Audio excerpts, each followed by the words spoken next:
Good luck, ladies.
Welcome everyone to Bowl TV's live coverage of the 2019 QubicaAMF PWBA Players Championship from Buffalo Lanes North in Raleigh, North Carolina. I am Daniel Farish, set to bring you 6 games this morning here at 8 a.m. early on the East Coast. 6 games of 18 games of qualifying here at this year's QubicaAMF Players Championship. 3 6-game blocks, 8 o'clock today, 1 o'clock today, and again at 8 o'clock tomorrow morning. We have 5 channels available here at the Players this year. Our featured pairs right here that you're listening to and watching, lanes 23 through 26. We also have 19 through 22.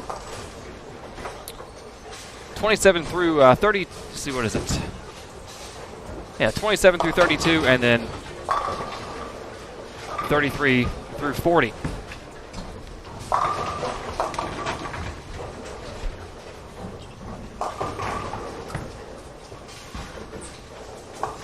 Take a look at who we have here in front of us. Game 1, early start today again. Wei Finn New, Birgit Poplar, Jennifer Hokersak, and Lindsay Boomershine on 23 and 24. Right next door, 25 and 26, Giselle Poss, Missy Parkin, Kayla Bandy, and Christine Johnston.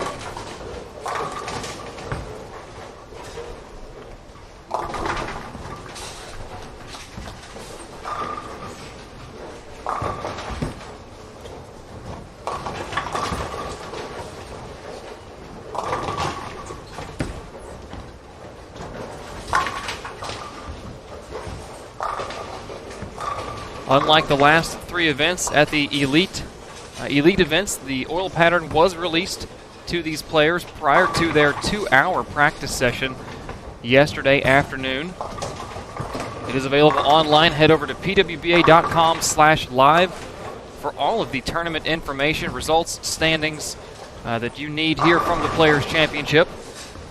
You can also, on the tab on Bowl TV, on the book tab, click tournament information. That will take you to that link, and you will have all of the information in front of you that you could possibly want from this tournament.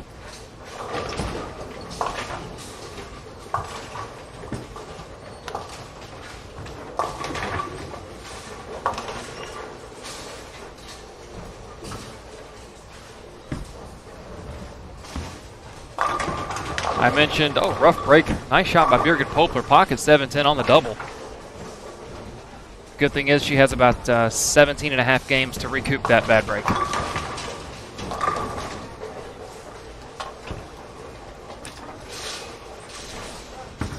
I did mention in the chat that I am joined alongside me. I'm not alone today. This is not a special guest. This is not someone making a one-off appearance. It's somebody you've all been asking many questions about. You've been wondering when his return was going to be, and I can proudly say that his return is today. I would like to welcome back the voice of the PWBA, Emil Williams Jr. Welcome back, sir. Finally, Emil has come back to Bowl TV. I've been waiting months, weeks to say that. I was like, how can I get this thing? Can I do it well? Is it going to go over well? I feel like I should do it again. Finally, Emil has come back to Bowl TV. I think The Rock himself would be proud. To all of our millions and millions of Bowl TV fans, what up? What up? What's happened? Not gonna lie, it feels a little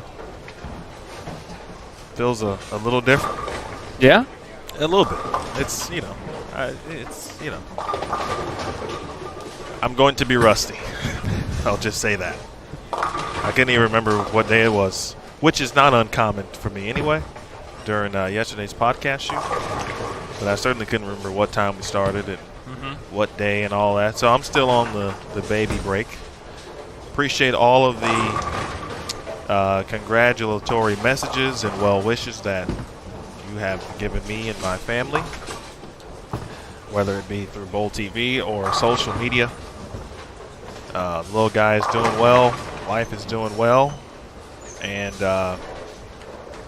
literally couldn't be better. It is a phenomenal experience, and I look forward to sharing all of those memories we'll make with you.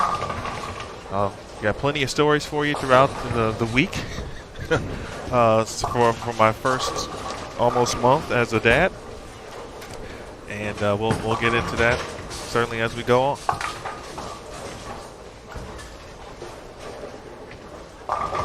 Appreciate Daniel Ferris, by the way, for holding it down. Did a fantastic job, as always. I knew you would. That was never in question. But I tried to stay away from bowling as much as possible. Yeah, you mentioned that you haven't watched a lot of bowling, whether it be even on Bowl TV or on television, because you've had your hands full. Yeah, I tried, and I tried. It was hard. Not gonna lie, and I also tried to really, literally just get away, because if I didn't really completely try to get away, then I was going to end up trying to do something that was work related, and that was the last thing I certainly wanted to do. But I did try to enjoy when I did watch bowling. I did watch the TV shows. I'd catch a little bit of the end of a round of 12, for example, so I know what's going to happen, and watch the shows. And that was a good experience, just watching solely as a fan. That's what I was trying to do, to kind of take it in a different way, and something that when you do this job for a long time, you kind of get away from that a little bit, because I'm always thinking about what's next, what we need to write, what we need to shoot. And then I was just sitting on the couch enjoying my kid and the family, and of course he made a cool appearance on TV, which was pretty awesome as well. So it's been great.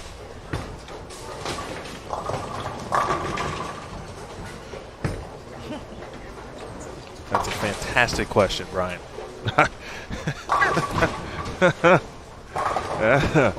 That's a good question. I'm just going to bring Trey in now. I'm going to bring him in. I'm going to see what moves he makes and what buttons he may want to push, and then we'll see what happens.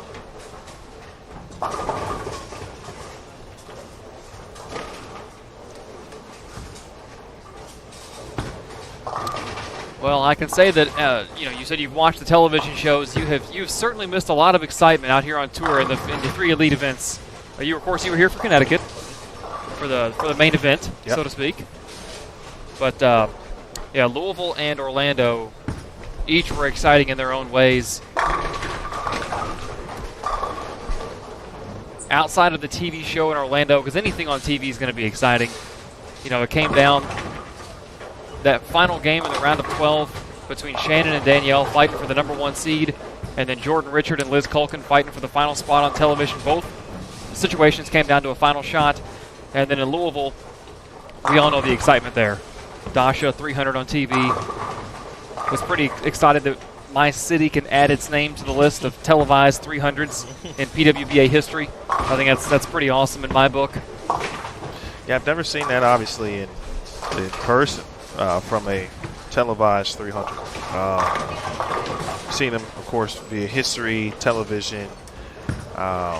Seen them. We've had some close calls on TV as well.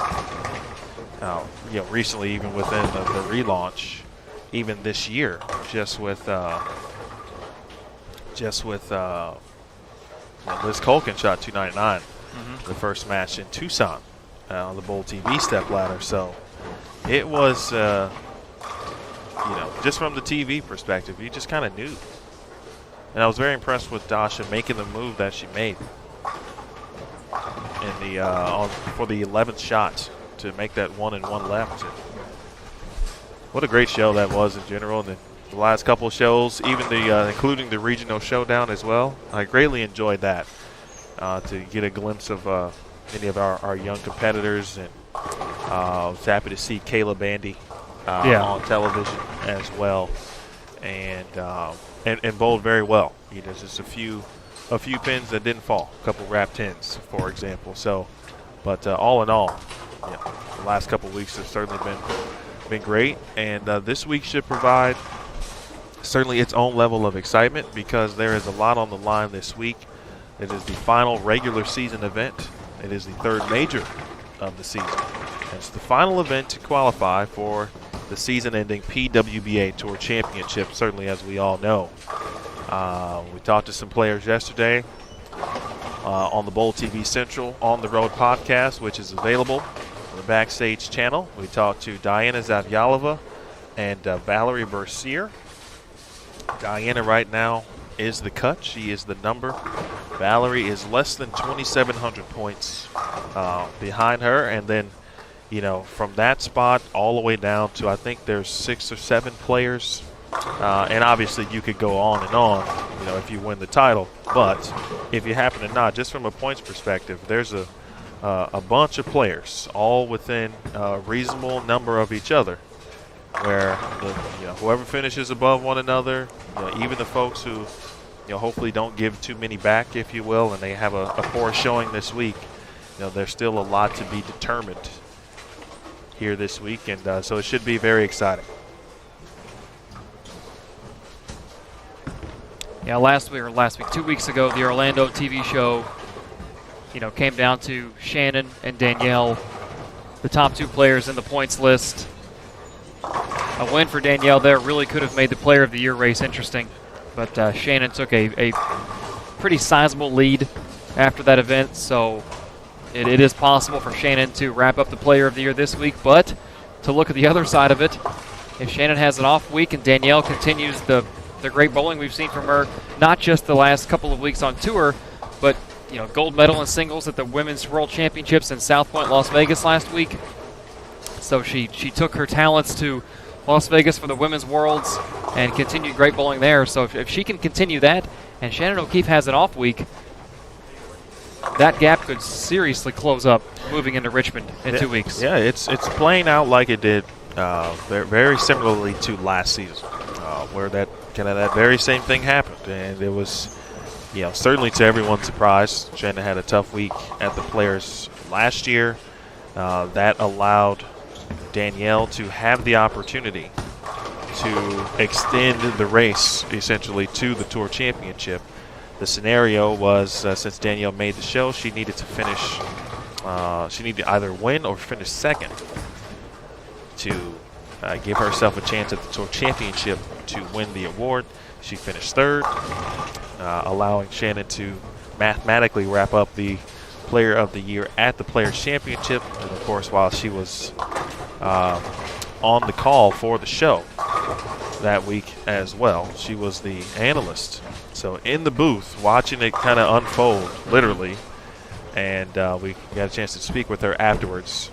But so that's what's at stake too. We've got Rookie of the Year is still at stake as well. Valerie Bercier, small lead over Julia Bond.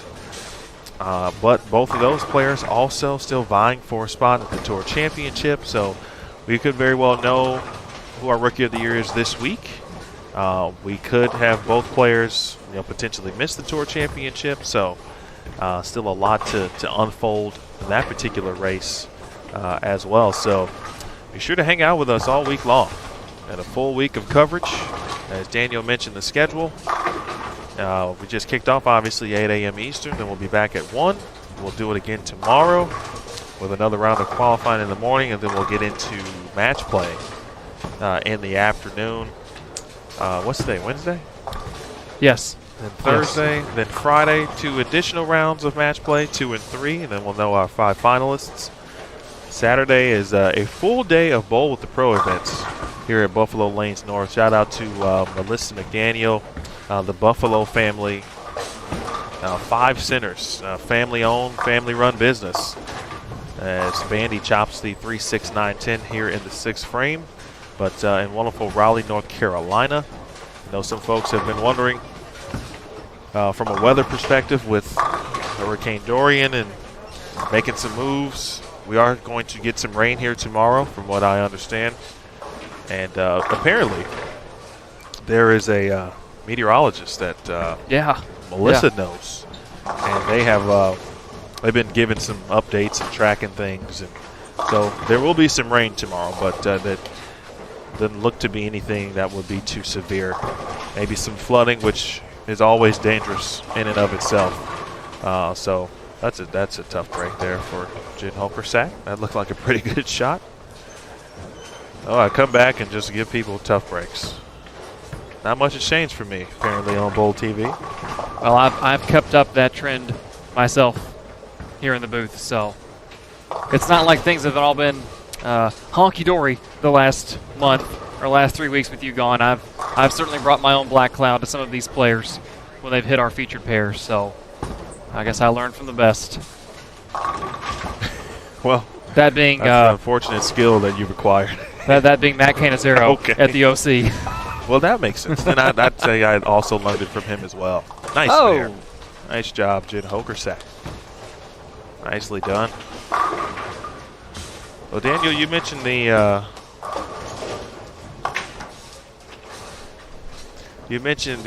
pattern a little bit earlier. Yes. And, you know, some of the things we've seen on tour, if you just look at one intangible or one item of a pattern, it may lead you to believe that you should be doing something that is the opposite of what's actually happening on the lanes. So in this case, from the distance, pretty long from the distance perspective, but the low volume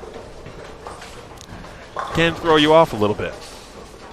And so far, you know, we've seen players playing out to start, playing right. Another good shot there from Boomershine.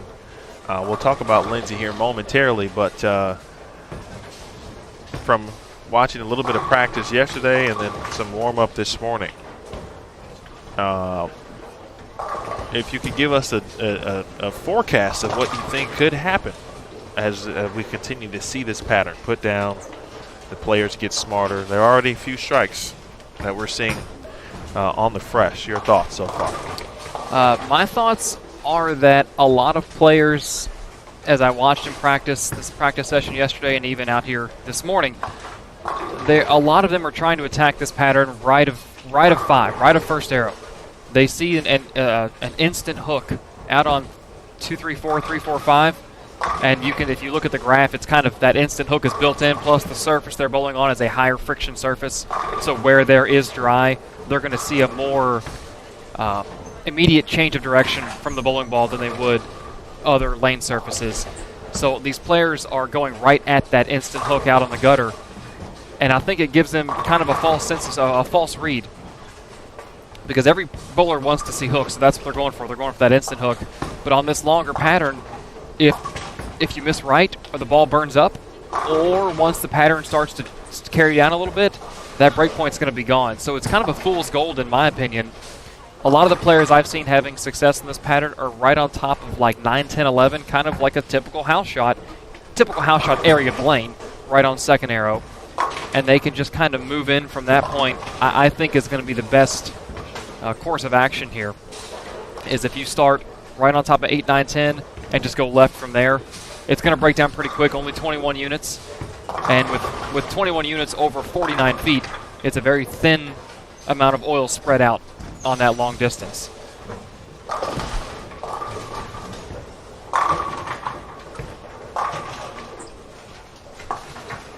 The one thing that'll make this pattern tricky moving in is, like we saw in Louisville, it was a little bit of a longer pattern, but there was if you look at the lane graph, and I don't want to get too technical here, there was a big long rectangular block going down the middle of the lane.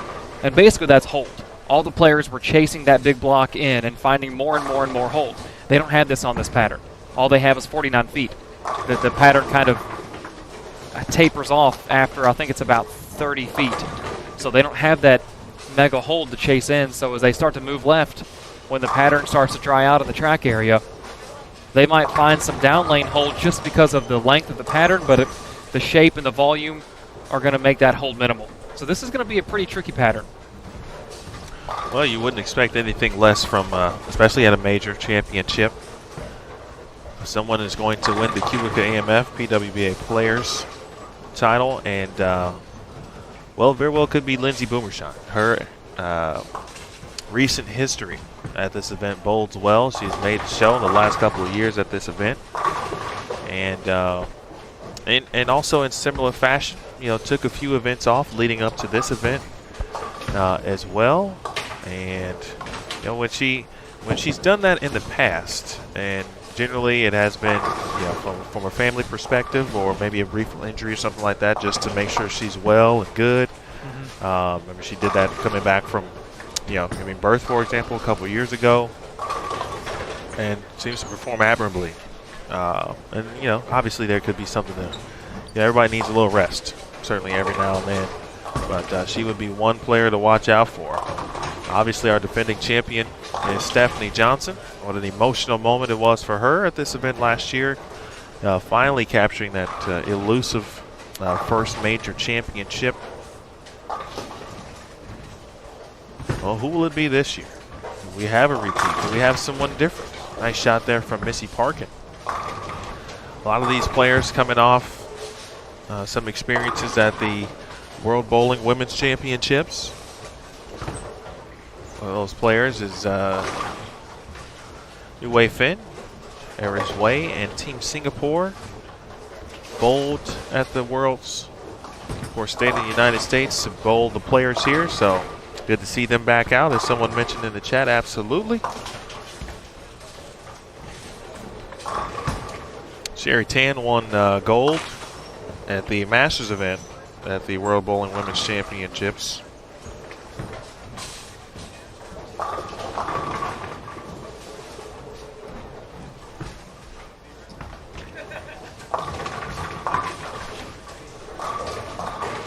We'll see Sherry Tan in round 2 this afternoon. And we'll get a thought or two from Sherry. I'll let you hear some sound from her time last week. Team USA performed admirably, as well as Daniel talked about early in this broadcast, with Danielle McEwen, Jordan Richard, Missy Parkin, Shannon O'Keefe, Stephanie Johnson, and Liz Colkin making up that squad. The trios gold, singles gold, bronze and team, and masters as well. Of course, shout out to Team Colombia for winning the team gold medal. We will see a few members of the Colombian national team, as always. Maria Jose Rodriguez, defending and reigning tour champion, PWBA Tour Championship, won 5 medals last week, and then had an unfortunate, what we would call an injury at this point, something that can affect your performance. I think would be in the injury category, as she had a bowling ball fall on her toe, unfortunately. And it wasn't just like, you know, that it hit her foot and her foot took the brunt of the bowling ball. It was her toe. Big toe. Yeah. Big toe, right foot. Yes. If I'm not mistaken. She will join us on the featured pairs, I believe, Game 6. And so we'll get into that a little bit more as well. So just some early things to think about, early storylines, if you will. Be sure to check out the stats page on PWBA.com. We'll be attempting to update the points across the board per round. So you're updated as we begin a new round. We'll have new points for you as well, and we hope to do that throughout the week. So as the rounds complete, we know what's happening. You will know what's happening. And so we'll all kind of find out together who will make up the rest of the field for the Tour Championship this season. Birgit Poplar is in the mix. Quick note from Double A-Ron Aaron Smith. Double A. Sydney Brummett, 279 the first game. How about that? Down on 33 and 34. Sid the Kid doing work. That is Birgit. Which show did she make? Birgit? Yeah. She made Connecticut and Louisville. Okay. Her and Maria made the first two shows I was a part of. That's right. I couldn't remember which city or cities. I feel like I was there for one, and I was. So yep. It's been a good. We're not in August anymore, but it's been a good second half, back half of the season for Birgit. Yep, Connecticut, she shot 268 the last game of the round of 12 to jump from 5th up to 2nd. Won her semifinal match in the stepladder on TV and then lost to Shannon O'Keefe in the final. And then in Louisville, if I remember correctly, Birgit was the 3 seed, and she lost her first match to Maria. Well, 255 to start. Right now she is 17th on the points list.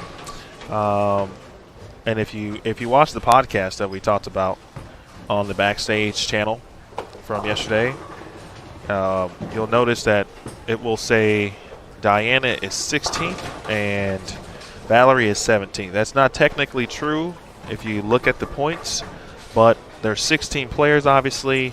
There are 2 players who are below the number, essentially, who have spots. So it's a little bit easier to understand. If we say, hey, there's 16 players, here's the cut. This person is first out, just so you're not confused on what you see when you do take a look at the podcast. So, but for all intents and purposes, Birgit just under 3,000 points away. And we mentioned Diana, Valerie, Shannon Pluhowski, 75 points back of in front of Birgit Poplar. Kelly Kulik is in the mix as well. We can go down to Verity Crawley, even Giselle Poss, and you mentioned Sydney Brummett getting off to a very good start. Majors have some different point values to them, and so a lot on the line. This is what you want. This is actually I asked the question, and I asked the question yesterday to Diana and Valerie about which scenario would they prefer to gain a spot. And would you prefer kind of the I don't need to worry about it, or would you prefer to be in a 1 or 2 ball roll-off to earn a spot? And it's very intriguing answers for that. I won't tell you. I want you to go watch it, and then we'll have a conversation about it. I know that I would rather, as a player, man, I don't know. My 1 ball roll-off record in my career is, I don't, very rarely have I had to do that in all the tournaments I've bowled, because as we know, ties are rare. I cheer for them every week because I would love to watch a 1-game roll-off for a transfer spot, or in that case, a 1 ball roll-off to get a playoff spot. But as a player, I would just rather wrap it up and have it done and know that when I throw the last ball of competition in that block, I don't have any extra bowling to do, whether it's a 1-game roll-off or a 1 ball roll-off or whatever the situation may be. I want it to be done. I'm sure that I would like to say I would thrive under that situation, but I don't want to bowl to put myself in that situation. Missy Parkin.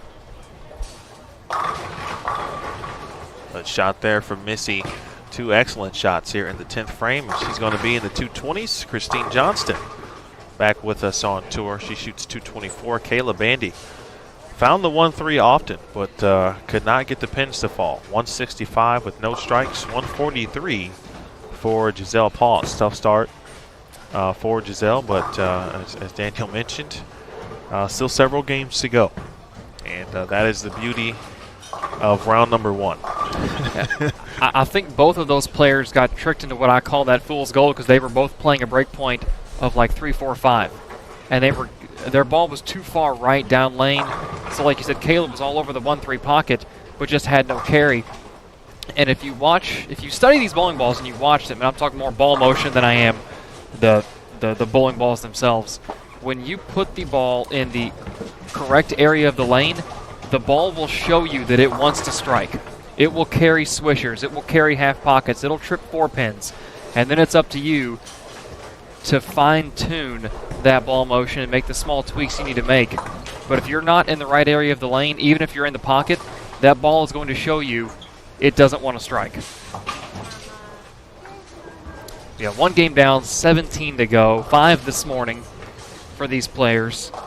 18 total games of qualifying between the 2 6-game blocks today and tomorrow morning. After 18 games, we will cut to the top 18 for round-robin match play. Each player bowls one another in head-to-head match play with bonus pins available, and then 1 position round. So that's 17 head-to-head matches, bowling each competitor in the field once, and then a position round gives you an 18-game total, match play, 18 match play games for a 36-game total between qualifying and match play. Plus your bonus pins, that total will determine our top 5 finalists for the live CBS Sports Network finals at 4 p.m. on Sunday. Very much what you might call a traditional week in a sense, where we got qualifying, then we've got round robin match play as well, and everyone bowls each other once. So from that perspective, very traditional in that sense, and you kind of get everything that most would like to see in a bowling event in a format. And of course, at the end of the day, there's some bonus this week, so you don't know what's going to happen with that. That's always something to look out for. Always, we should have we're going to have a good position round, no matter what. Mm-hmm. So it should be a very good Friday night. We're not trying to speed ahead, by the way, but things to look forward to. Right now, Diana Zavaliva have joined us now on 23 and 24. By the way, yes, it is me. It is Emil Williams Jr. Just like Michael Jordan said on, I think it was March 19th, 1995. I'm back. Only thing I didn't do was have the Sun-Times run the. I didn't send the fax. That's the fax he sent to the NBA office. I didn't do that. I simply said, hey, I think I'm going to return here on this date and this event. But I am back. Let me thank you again for all of the well wishes. Many of you have reached out to me personally via social media and, of course, via Bowl TV in general, even before before I took a break, and then certainly after, once our little youngin was born. And as Daniel can allude to, I've never been more excited about showing people pictures in my phone in my life until my son was born. When I tell you, folks, and I told Daniel, he's heard all of this because we chatted about it extensively yesterday and Monday. Nice conversion on the 4-9. Nicely done from Daphne Tan. By the way, Daphne Tan, of course, I would say, Singapore always bowls 4 to 6 events a season. I would have to say this would probably be her best season so far as a tour player. Making the Queen Show this year as well. But I'm talking about, folks. First of all, wife and I bought new phones prior to the inducing process. So we went in Tuesday at midnight, like midnight, 12:01 Tuesday, August 6th. At 4:30 p.m. we were at the store getting new phones because we wanted to be able to capture this. And I'm going to say she specifically said, hey, we need new phones. She had been asking me about it, and we weren't on the same plan. Oh, we didn't have the same carrier yet. right? So we making the moves to jump on the network and whatnot. And I'm like, all right, cool. But what was the best decision? Because these photos look fantastic on my phone, and there's hundreds of them. Well, it's funny you tell that story because I didn't know that people actually did that, but in the season finale of The Office, if any of you watch The Office, Steve Carell made a surprise return as his Michael Scott character after leaving after season 7, and they're talking about how he moved out to Colorado with his wife, and Pam makes the comment that, Michael bought a second phone just so he could have all the pictures of his family. And I thought that was a joke. And then you come here and you say this. Like, I had not heard that you say this before. Yes. That you all got phones just for this. Right, I hadn't told you that part of the story. This is a thing. That's awesome. I didn't know if it's a thing. It was 100% a thing for us. And again, specifically Shanice, my wife, she was adamant about it. And, I'm just, I'm like, okay. But, yeah, it was the best decision. Like, pictures look great, portrait mode, all that. I mean, it's just fantastic. But talking to the players, and I want to thank the players soon. I've talked to them individually, a lot of them. But they've been checking on us, and, same thing that you guys have done from a Bowl TV perspective, they've done as well, just as good people. Obviously, they know how much work we put in, and so for them to kind of reach out and talk to us. Obviously, you guys even dedicated a Bowl TV Central On the Road podcast to my well-being, which was fantastic. Missy and Stephanie were great, and they provided not only some great tools for me or advice, but for anyone who wants to or will have a child at some point, as Zavaliva strikes in the third frame.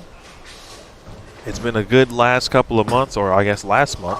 A child, 2 years in from a wedding anniversary perspective. That was yesterday.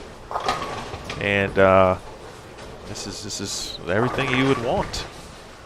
I'm loving it. And I'm loving scores. What do you got there, Daniel? Looks like Sydney Grummett did not shoot 279 in the first game. She had 239. She is in 7th, our leader after game 1. Aaron Smith? Yeah, Aaron Smith. What? Ball dropper. He did that on purpose. This is my first week back.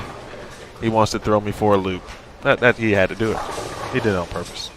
That's what I'm saying. We're not Hot Wheels cars. We don't do loops over here. Nicole Trudell, 265, out of Bridgeport, Connecticut, is your leader after game 1. Handful of players in the 250s. Brianna Cote, Valerie Bercier, Birgit Poplar, Liz Johnson in 5th at 248. Liz Culkin, 247. Against Sydney, 239. A bunch of players in the 230s. Rocio, 238. Shayna Ung, 237. Sherry Tan in 10th at 236. Lindsay Boomershine, 31. Missy Parkin and Julia Bond at 27. Stephanie Martins and Christine Johnston, 224, tied for 14th. And then your last 3 players in the cut after one game with 17 to go. Jen Higgins, 223, Elise Bolton, 222, and a 3-way tie for that 18th cutoff spot. Jody Wessner, Diana Zavaliva, and Gigi Jasmine Mason at 214.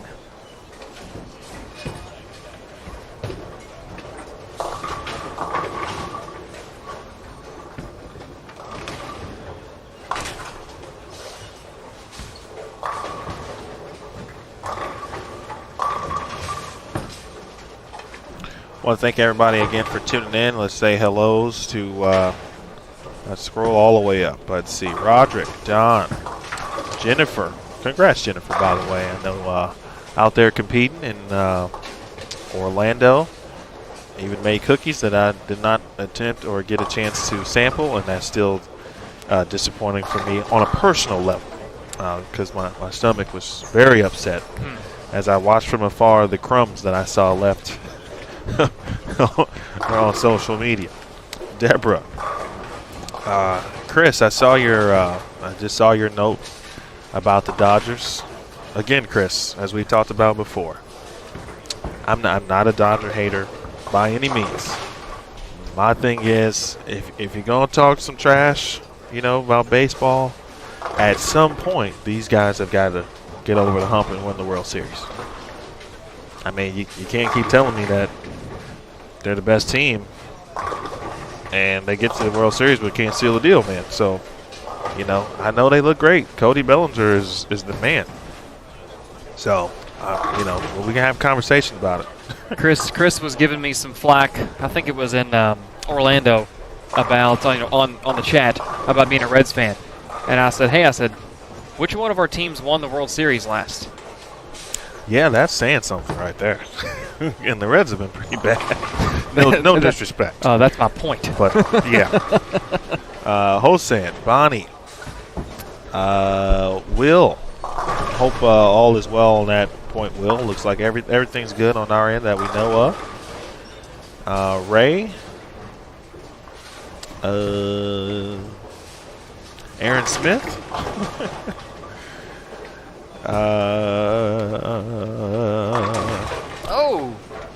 Kicks out the bedposts on the 7-10. Diana Z.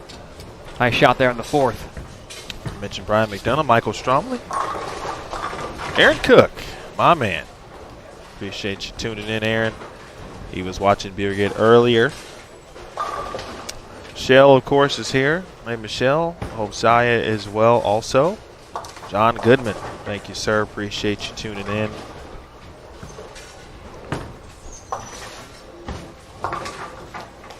And Pamela, I hope you are doing well this morning. My man Brandon was here. I know he had to head on out to the Naval Station. Ryan McLean checking in from Great Thunder Bay. Luke.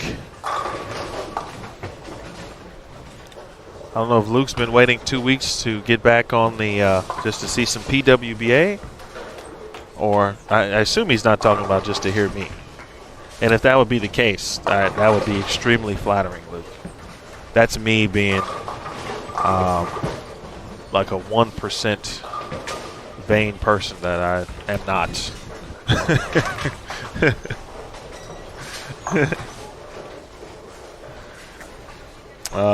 Did I miss anyone? I hope not. And if those of you who did not comment, thank you very much. You all know who you are. I know you're watching, and we appreciate you as well. Sandra Gungor, Big Four. Want to congratulate Sandra and as well as Team Mexico. Excellent performance. Oh my. Uh-oh. We're going to see that here. Oh. We're going to see pins bounce. Oh. Yeah. Well, we got to be on alert.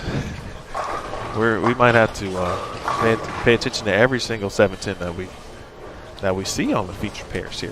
The curtains here are very loose, which is going to make pins bounce a lot more violently, especially if there is a higher velocity ball thrown at them.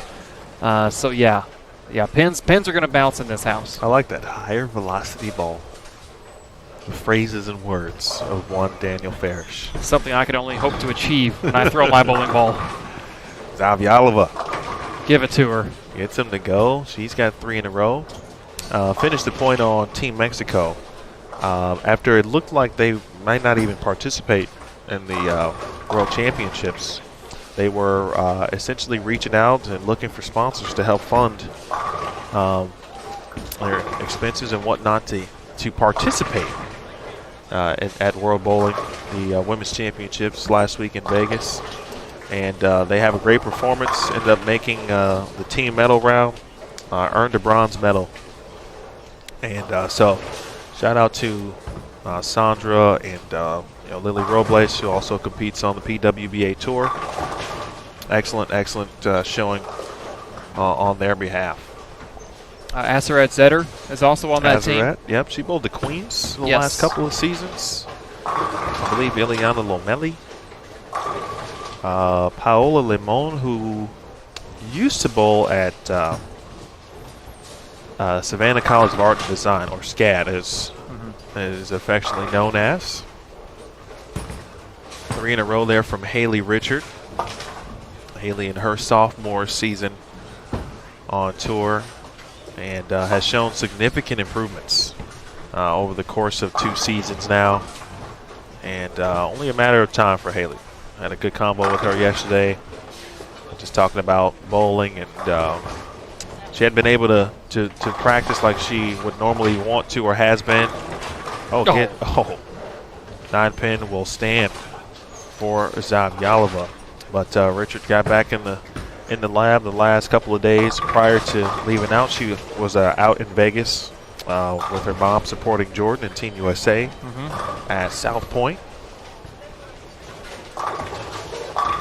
Daphne Tan. I saw her in practice yesterday, and you can see where that ball was. It looked to be very direct, almost right to left. Somebody, you talked about it earlier, kind of playing on top of that 9, 10, 11 area. And that would look to be pretty pinpoint to what you were saying. Practice session yesterday, and I'm sure she was giving the one board a try, but she did it very, very well. All of Team Singapore were outside of first arrow for a majority of the practice session yesterday. It wasn't until the last probably half hour that they all moved in around second or even third arrow, because by that point the lanes had become pretty messed up with all the balls that had went down them. So that was, if you were going to move in, that was the opportunity to do it and see what it would look like on a burn situation.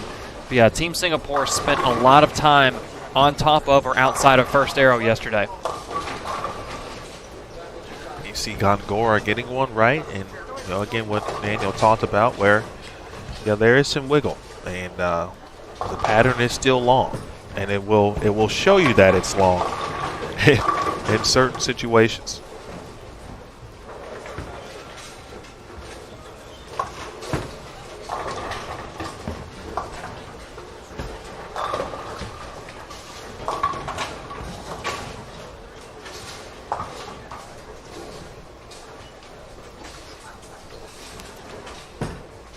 Summer Jasmine.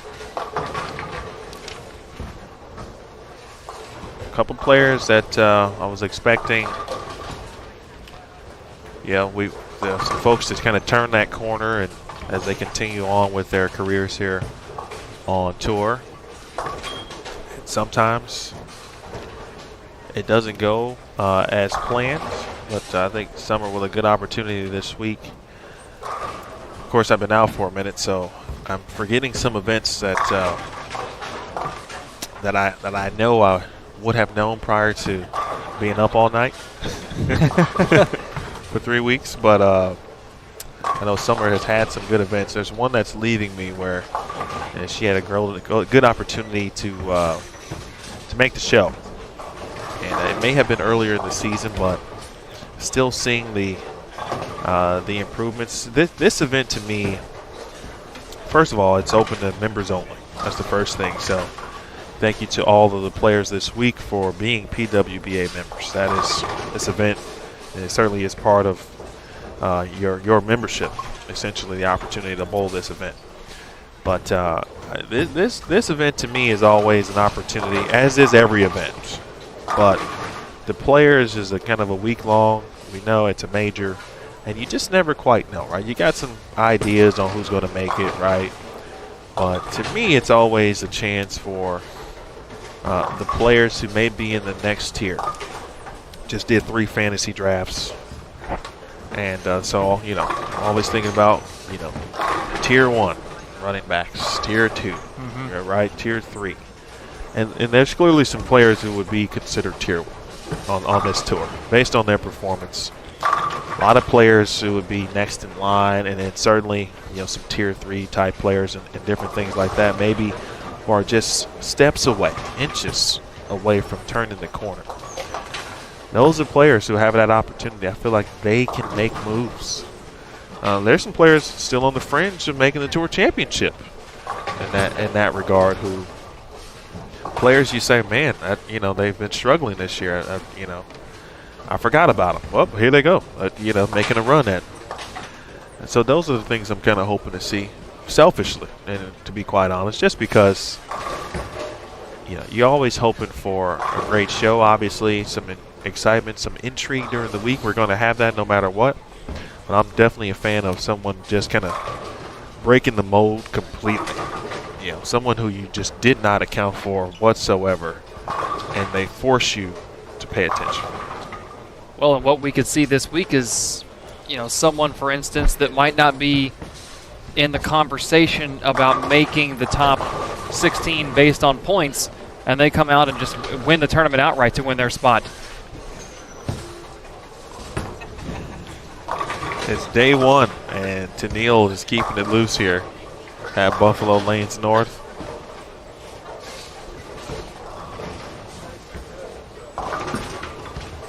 With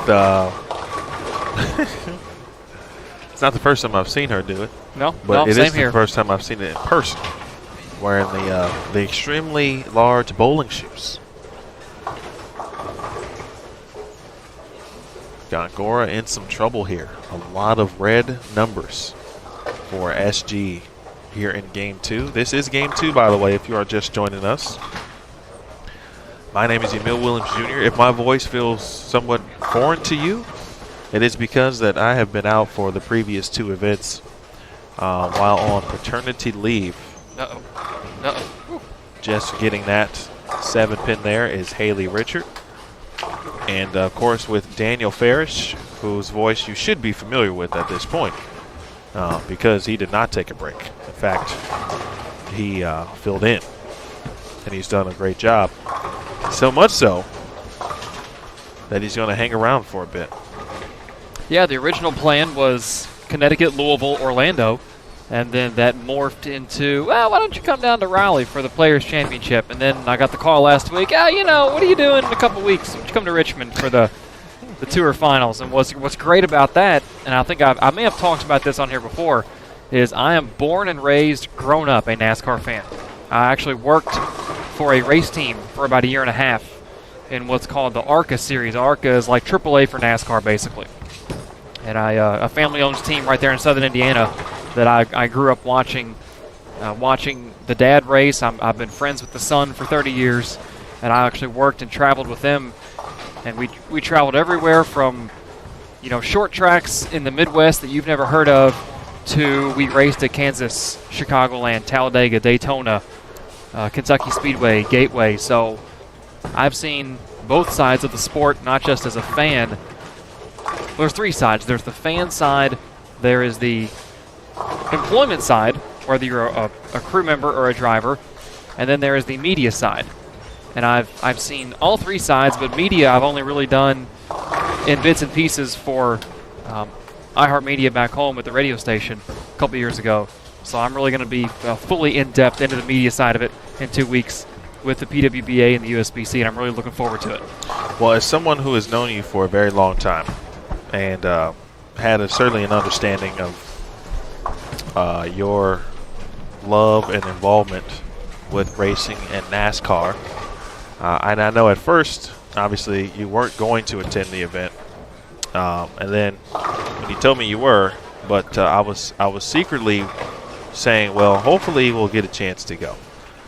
I'm not going to, I wasn't going to stay the entire week this year simply because, we do have a newborn, so I'd like to be home as much as possible, certainly at this point.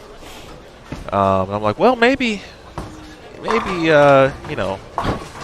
can just say, hey, Dan, I'm going to leave, after the show.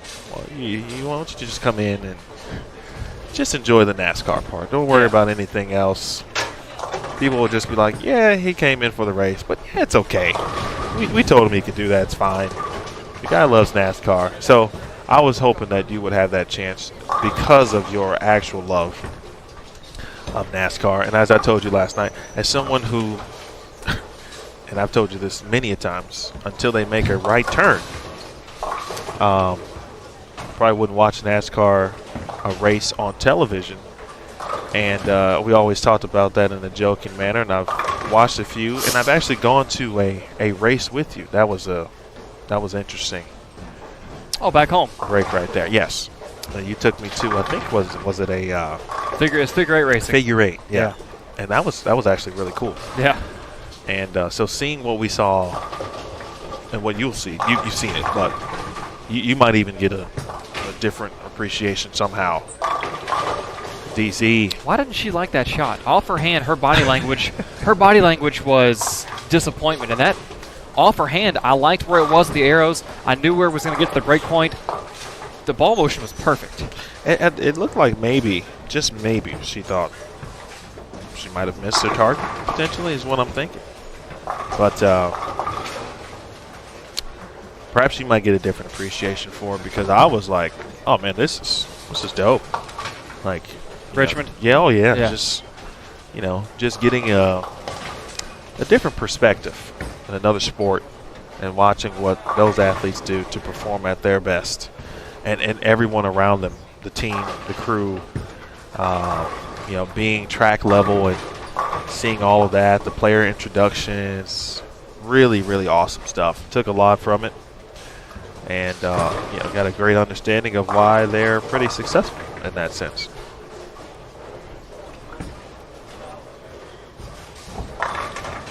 Good morning, Paul, from South Georgia. Brings up an interesting note. South Georgia. Used to have, I may have told this story actually before. They had several minor league baseball teams. But I actually interned for the South Georgia Peanuts. One shell of a good time was was our tagline in 2007. And right after I graduated from Lindenwood undergrad, drove straight to, not straight, went home briefly, and then drove to Albany, Georgia. Spent 3 months there hanging out and learning about the minor league baseball world, which is one of a kind. Most people know that. But that was a good experience. Did a lot of jobs. Sold some tickets, some group packages, put some events together. My initial role was the broadcast intern, so I got a chance to do the middle innings of each game at home. And then, as you know, Daniel, working in radio, then I was the board op for the road games. And I'd go to the station and handle that portion of it. And then, at the end of, I think it was the end of August, the clubhouse manager was a student at Georgia, the Bulldogs. And he went back to school, so they needed someone to be the clubhouse manager. And so then I did that. And let me tell you,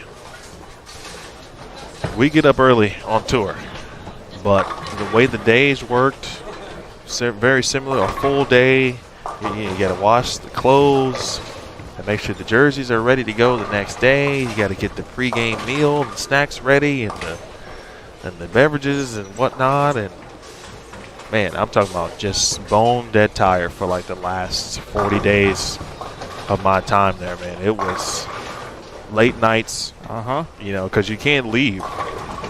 You could leave, but you have to get back very early. So I definitely didn't leave until, you spray some Shout on the jerseys and hit them with the scrub brush to get some grass stains out. Man, incredible. And then I'm going to get into tarp pulling, because many of you have probably seen a viral tarp pull video where someone from the crew, gets stripped up. Gets caught. They get caught up underneath the tarp. That does happen, especially in the pouring down rain, where you go literally from the broadcast booth sometimes, and they need help to pull that tarp. You just go running down out of the press box. Nicely done there from Zavaliva. Hello, Brant Schur. How about that, Paul? See, Paul knows his baseball in South Georgia. Tom Roth, good morning from Kentucky. Robert from Poughkeepsie, New York. Good friend of ours, Justin Lynn, who went to Lindenwood, is from Poughkeepsie, New York. Hello, Cheryl, and thank you very much, Cheryl. Diana Zavaliva on the cut, on the number right now. She is the cut for the Tour Championship. If it were to end right now, she would have been the final player to earn a spot. And she's on the cut for this tournament after game 1, 18th. Enjoys the cut number. Interesting thing, and we'll follow up on it hopefully this week. But she mentioned that in her opinion, as she leaves a 4-pin there, Spare will give her 226. She said that this was, in her opinion, her worst season so far. And I think if you look at it statistically,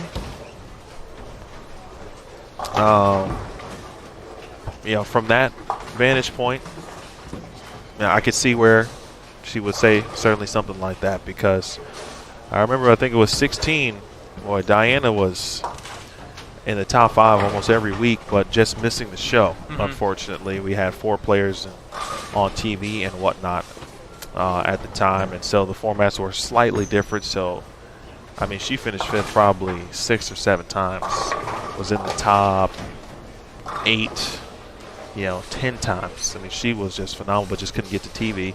Next year, she wins the Queens again. Well, and almost makes a good run at the Tour Championship, so it's certainly understandable. Last year, she won a title. But, this week not over, obviously.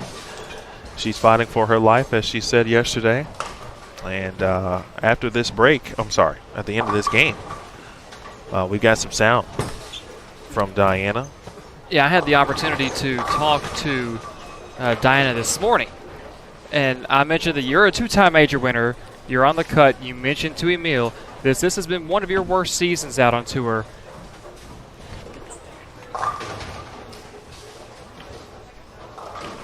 And does coming into a major, do you look at it differently because you're a 2-time major winner? And here's what she had to say. Well, every week I try to put everything behind me and just focus on one week at a time and one tournament and one shot at a time. So, yes, I have won majors before, but it doesn't mean that I'm extra focused on this event. It's just I treat every tournament the same. Nice cut there from Daniel. Good work there. And, for Diana, who's someone who puts in the work, too. So if you follow her on social media, she will generally detail, what she's working on, why she's doing it.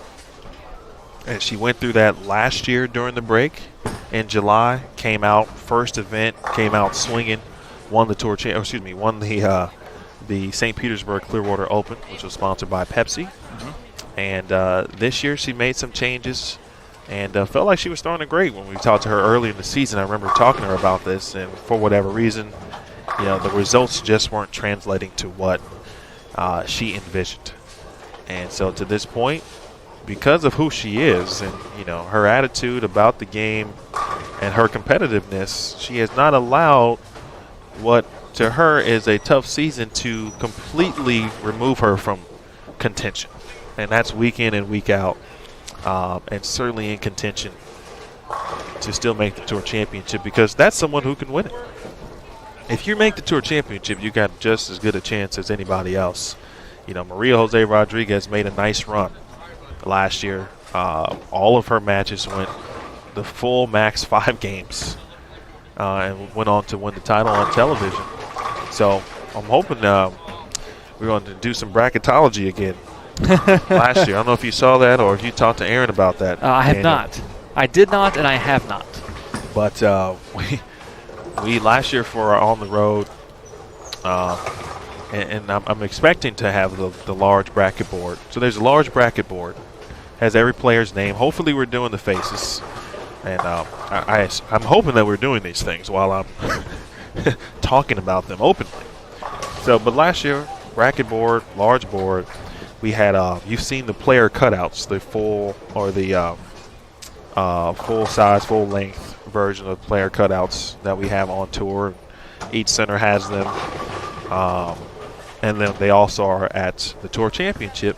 But we have player or small versions of those, just of the players' faces. So imagine a bracket board, your face next to your name. You just move your face essentially as you advance in the tournament. And that's what the players do. Kind of like you watch the NCAA tournament. Yeah. This year they were, signing the bracket and then kind of moving their name on, the school's name on. Same concept. Really cool stuff. And, we get some video of it, et cetera, et cetera. But Aaron and I really just did a bracketology. Who we thought was going to make run, who was going to win matches. Essentially just, did a version of what we thought. And I did pick Maria to get to the finals and win. And I can't remember if I picked her to win, but I did pick her to get to the finals because I thought Liz Johnson would actually win the event. But so I'm hoping we'll be able to do a little bracketology at the Tour Championship again.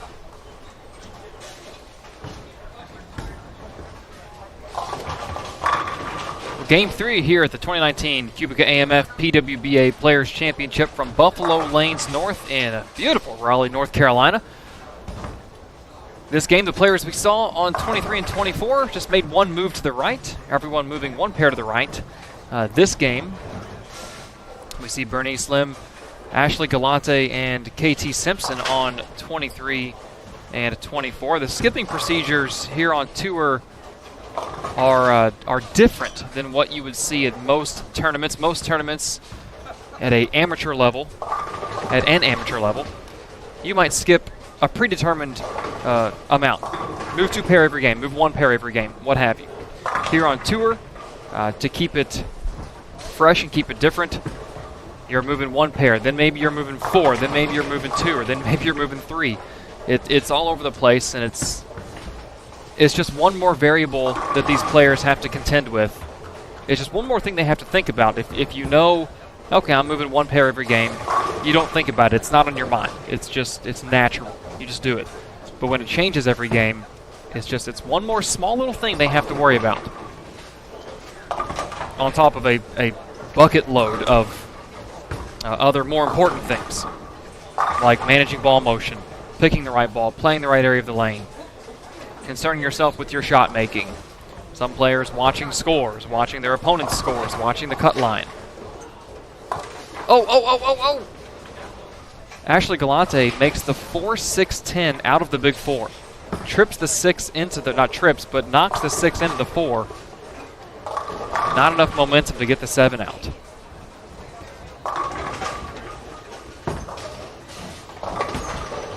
Would I be remembering correctly that Ashley Galante made the round of, or the main field in Orlando from the PTQ? Does that sound? Ashley won the PTQ in Louisville. Louisville, okay.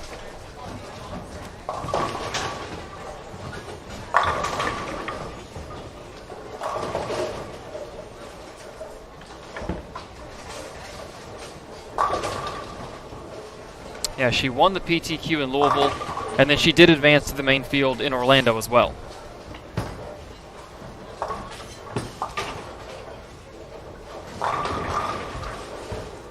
Finished 4th at the PTQ in Orlando.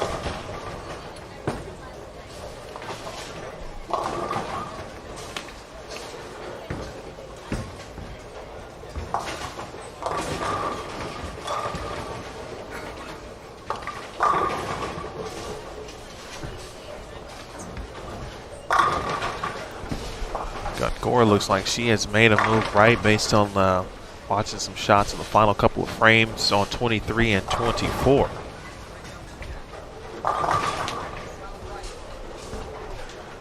Daniel, you've had a chance to represent your country in competition. What do you recall from that experience? What's that like to, first of all, make the team? And then just the experience, and obviously I know some things may be a little different at this point, just from a time perspective, and the many years have passed, etc. But right, there's certainly, I imagine the majority of it is the same from what you might feel. Well, I had 2 distinct experiences with Junior Team USA as far as competition goes. One of them was the second tournament I bowled, the Lee Evans Tournament of Americas down in Fort Lauderdale, and it was very laid back. It was very comfortable. We had just been there the month before for Junior Gold in that city, in that bowling center. It was there was less pressure. It was just more of a kind of like a soccer teams, national teams play friendly matches. Well, that's kind of how this felt. Yes, there were medals on the line, and there was prestige. This is a very long-running international tournament. But it felt more like a friendly. You were, everybody had event polos that we wore. We didn't have, back then we didn't have jerseys, but you didn't wear your country's colors. You all wore the same polo with your country, shape stitched on the back with your country name. So it was more laid back experience. And then the American Zone Championships were down in Mexico that year. That was the first tournament I bowled. And that was about a month after camp. So we were still fresh from going to camp, which then was at the United States Olympic Training Facility in Colorado Springs, where now it's down at the ITRC in Arlington at USBC headquarters. And we flew to Mexico City. To give you an idea, the tournament was in Puebla, Mexico. So we flew to Mexico City, and then we drove 2.5 hours into the heart of the country on a bus to get to Puebla. And it's, Mexico City is very tourist-driven because it is the capital of the country. Lots of tourists there. A lot more English-speaking businesses and people in Mexico City. In Puebla, Mexico, no, you didn't find that. You were in the heart of the country. You didn't have English-speaking people there, so we got a much different feel when we were in Puebla. You felt like there was more on the line competing against these other countries from South America, from Mexico, Canada as well was there. So it was, the Mexican fans in the stands there in Puebla had literal rocks in bottles, and they were shaking them while we were bowling, cheering for their players. Wow. How about that? So we got to experience I got to experience two completely different sides of international competition. Yeah, it is one thing that I still, to this day, even though Bowl TV viewers know my bowling exploits at this point, and how I feel like I try sometimes to really get back, and then things happen or whatever the case may be. You have babies? Yes. That's a good example. Yeah. But that is one thing that is still, and probably will forever be, kind of on my list, if you will. Because that is something that not everyone obviously gets a chance to do. You got to earn it. And when I think and I say, okay, what do I, when I want to finish out from a life or career or from the bowling perspective, what I think is achievable still? What are my goals? At this point in my life, if I still want to bowl at a pretty high level and really give it a good go for a couple years, for example. And that always comes to mind, as Daniel Farish is showing me currently a shot from the 2005 Intercollegiate Team Championships. It's always good that it is one of the first shots, or it is the first shot actually, of the match that I struck. And you really don't need to see much more anymore after that from me, because to be quite honest with you, the rest of the shots just weren't that good. The second one, or I'm sorry, the first shot of game 2 was pretty good. I will say that. But just from what we have on tour, from an international perspective, from obviously Team USA, I mentioned Team Mexico, I mentioned Colombia, Singapore, Malaysia. Verity Crawley got a chance to bowl the Women's Show, the World Championships this year for the first time as an adult. And, talking about what that meant for Verity, I know she was very excited leading up to it and very much looking forward to it. That is something that I would like to feel and experience. And so, in the back of my mind, that's still something I'd like to achieve. I mean, heck, senior championships are going on right now. World Bowling Senior Championships in Vegas. So you already looking forward, 15 years? Hey, man, listen. I mean, it might take me a good decade to get back into it. Although that sounds weird and probably a farce, but you just never know. I said the same thing with golf too, because I still want to get into golf, and I know I would like to. I've never played golf ever. I've been wanting to play for a very long time.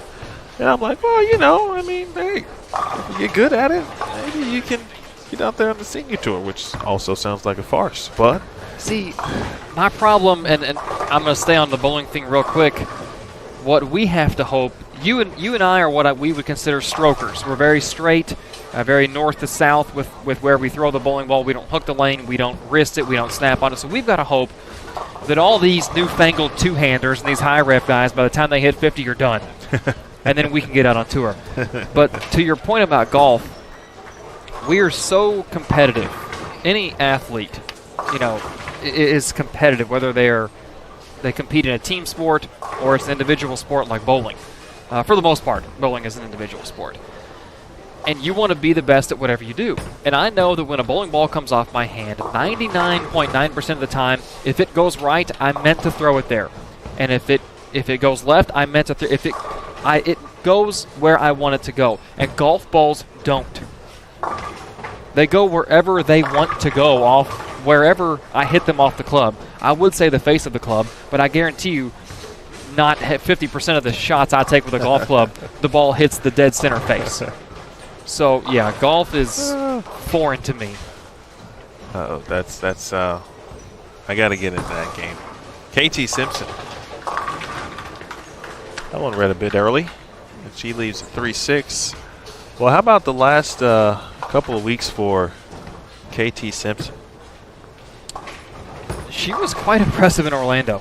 I know it's easy to say that about somebody who made their first career TV appearance, but all week in Orlando, she was, I say all week, Friday and Saturday with the shorter format elite events, she was top 5, top 6, both days. Every game of qualifying, she was up there.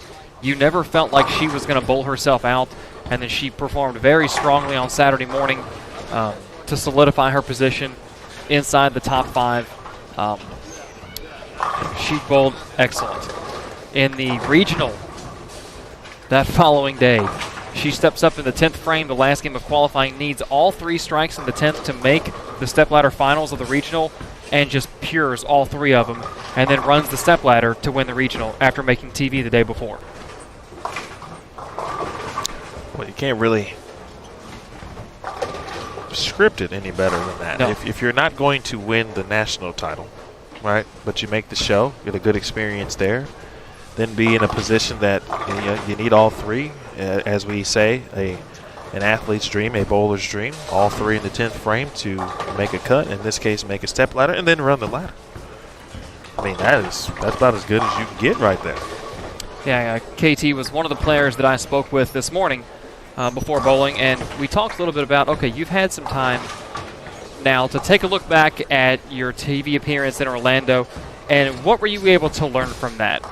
Yes, for sure. Actually, pretty much immediately, I told Steve, I was like, I bowled scared on TV, but like, how do you not? Like, your first TV show, how do you not bowl scared? Right. And so, just kind of looking forward, if I make a TV show again in the future, just to kind of stay in the moment a little bit more and just kind of be me. And then we talked about the event this week and what she might need to do over the course of these 18 games to give her a chance not only to make the top 18 and make match play, but to make TV for the second event in a row. I just need to make good shots. I have to keep the ball in front of me a lot more this week than I did a couple weeks ago. So just kind of focusing on what I've been practicing on the last couple weeks and just make good shots.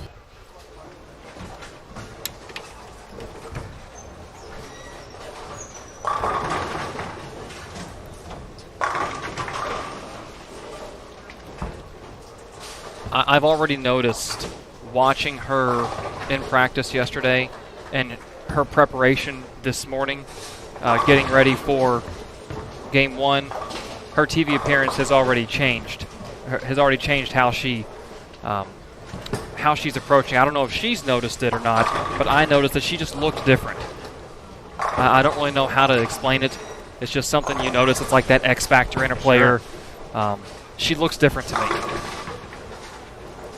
I think TV, because it can be so, in some cases, intimidating, in some cases, demanding. In her case, it was a fresh experience in that sense, especially as a rookie on tour. I think it's instantly going to change you if you are willing to allow it to change you, if you will. You know, not everyone may take it the same way that she's taking it, but clearly, you know, that's like when you get that taste of success and you want more of it. Yes. You got to put in the work to make sure you continue to put yourself in position. And no doubt, I think she's going to do that. You know, from a collegiate perspective, you know, if you took a look at what she's done previously at Pikeville, multi-time All-American, National Collegiate Bowling Coaches Association, NAIA, really only a matter of time before she would start to have some success. She actually started late in the season this year. I think she was bowling the women's championships. I believe the team that she was a part of, you know, you couldn't have too many players with a tour card, and so she waited till the Queens essentially to get her card, as some rookies often do, whether it be school finishing up, you know, in April and getting graduation all set and complete.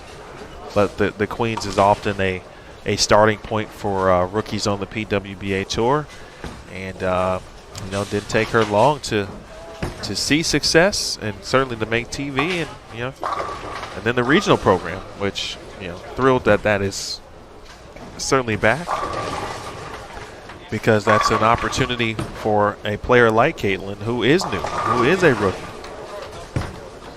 to experience what she's experienced.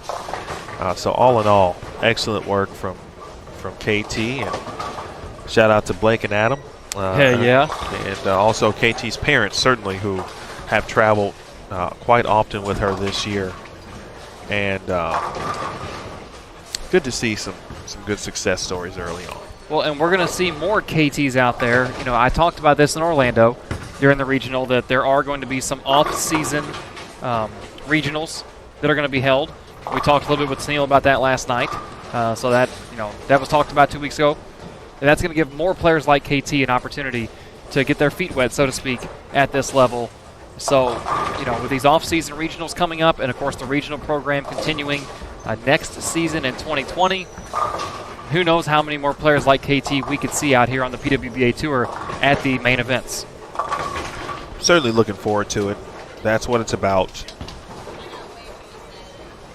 Zavaliva 10-pin up here on 26. Let's take a look at the scores here after game number 2. Uh-oh. Uh-oh. Uh-oh. I'm going to say something that's been said a lot over the last 25 years. Liz Johnson, your leader, after 2 games. Back-to-back 240 games at plus 91. Rookie of the Year candidate and leader in that category right now, Valerie Bercier, second, plus 79. Rocio Restrepo's third. Shayna Ung, fourth. Sherry Tan and Birgit Poplar tied in fifth at plus 60. Nicole Trudell at 58 over. Liz Culkin and Missy Parkin tied at 50 over. Another Hall of Famer, Kelly Kulik, at plus 49 and 10th, as is Brianna Cote. Clara Guerrero, plus 46. Shannon Klahowski and MJR, Maria Jose Rodriguez, at plus 41. Danielle McEwen, Diana Zavaliva tied in 15th at plus 40. Shannon O'Keefe in 17th at plus 36. And still a tie for the cut line in 18th. Sydney Brummett and Christine Johnston at plus 33. A 216.5 average.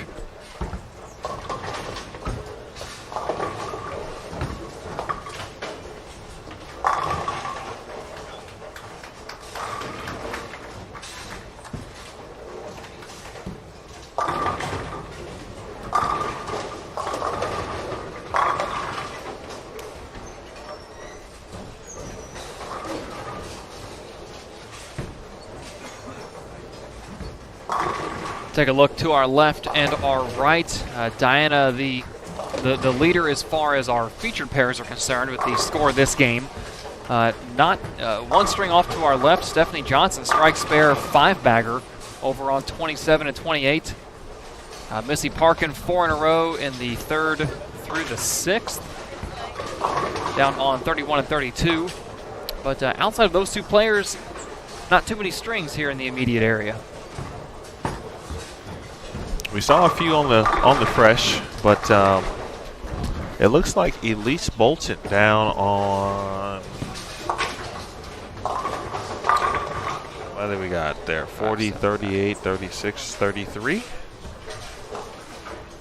And when open, look, a split in the first frame, and then 7 in a row. So we saw Elise, part of the regional showdown. Big thanks to Go Bowling for their sponsorship of that event. But speaking of the regional program, Elise earned her spot by winning the first regional of the season back in Cleveland in April. And strikes in the 9th frame, got the 10 outs.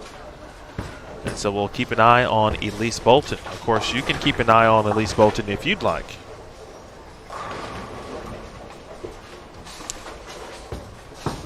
By clicking on lanes 31 through 34. And we've got set up over there. Interesting setup that we have this week. It is. On the high end of the building. Obviously, you good folks can't see it. But that's how good we are, because you don't know the difference. But we actually have cameras stationed for 31 to 34 and 35 to 38 on top of the bowling center lockers here at Buffalo Lanes North. The reason we did that is because when we came for the site visit back in, I think, October or November at this point, excellent spare from Zavaliva remains clean here in Game 3. When we were at the site visit, myself and Tennille comes out obviously to, especially if it's a new center or a first-time host, get the lay of the land, have great combos with proprietor, general manager, etc. And I also started to attend to talk about specifics to Bowl TV, what our needs are, varying things like that, so everyone's on the same page. Well, at the time, we had not expanded to what our current platform is. So, and what I forgot, and kudos to Melissa McDaniel and Brandon, who was here, took great notes, and so I had things kind of set up, still in mind of what we initially or originally would have had.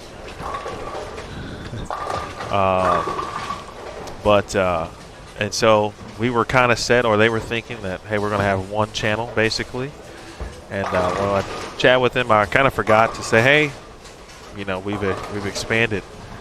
And that was almost a year ago at this point, when we think about the time when we talked to them till now. So there was a couple bleachers that we didn't want to have them to move. They had to take them out of the building. So we saw some lockers there and took a look, and great vantage point. I think the height is perfect. Sight lines are pretty good. Yeah, sight line's good. And said, well, let's give this a try. So we set it up on Monday night. Said, let's see what it looks like in the morning, and boom, got it all working. Ran some good internet, and you've got 2 additional channels. So.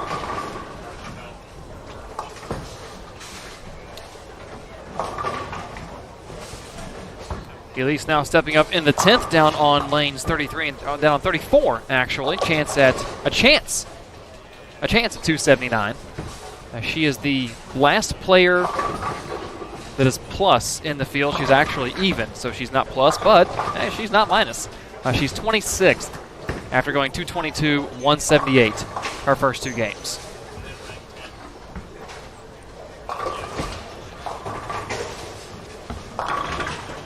Daphne saw something. She held up on her 7-pin attempt. And she kind of motioned like something was either moving, maybe, I don't know, on the back, maybe the curtain. Oh, no. Oh. Well, we'll take it. Yeah, hey, that fell down. She keeps her Dutch 200 alive.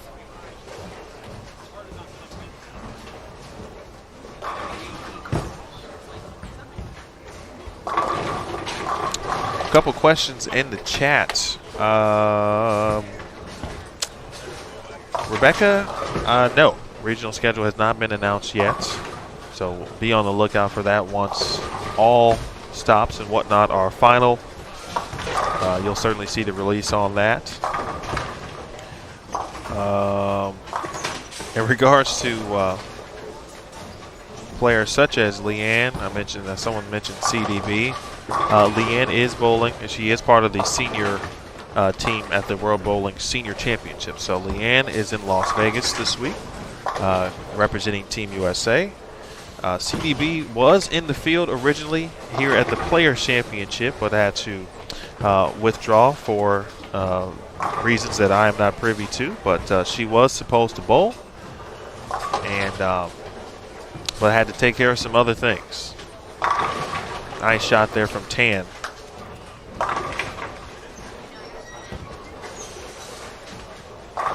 And in regards to how to watch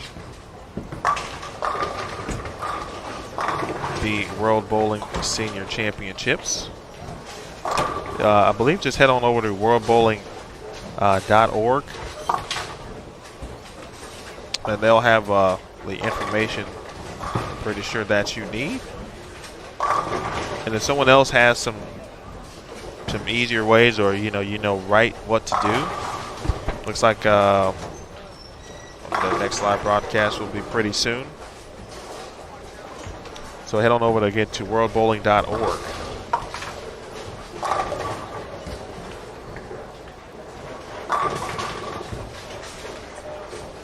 Or we can just call Mac Anazaro, and he'll tell us.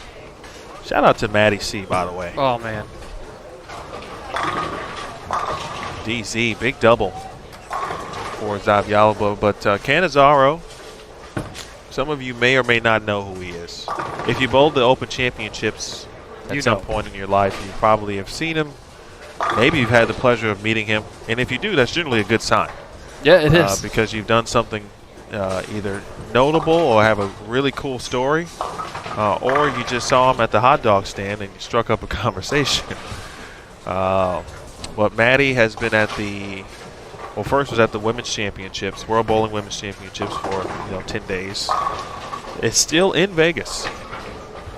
Now covering the World Bowling Senior Championships for Team USA and, of course, USBC. So I want to thank Matt for all of his efforts, for everything that he does year-round. So obviously, you got a chance to work with him for the first time extensively at the Open Championships.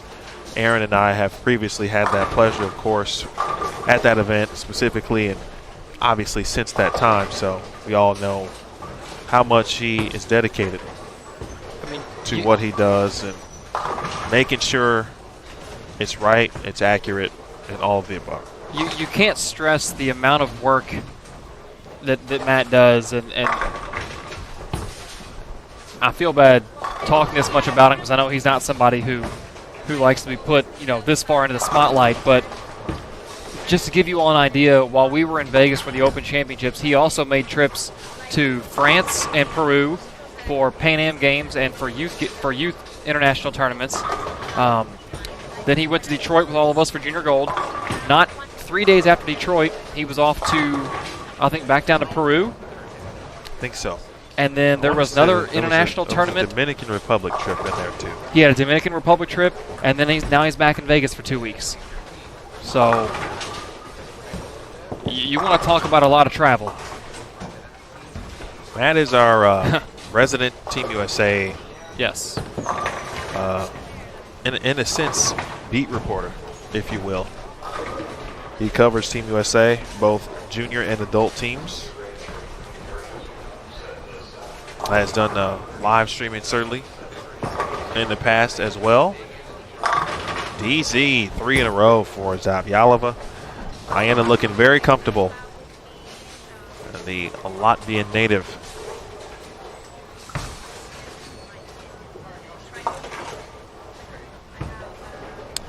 Not sure what Elise Bolton finished with, but it was not 279.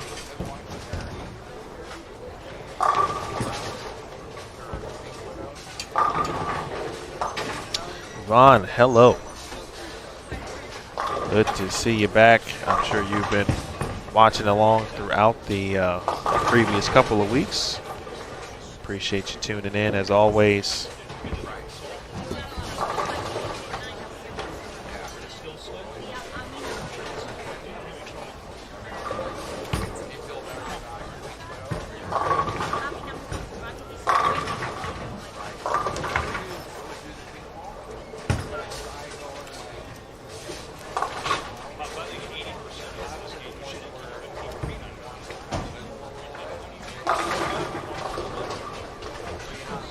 Daphne Tan, a chance at a Dutch 200. She would much rather love a 220. Strike here in the 10th will put her in a position for that. However, ball pushes a little long out towards that break point of about 3-4. Does not turn the corner. And she's looking at a tough bucket, which she shot and missed last game over on lane 24.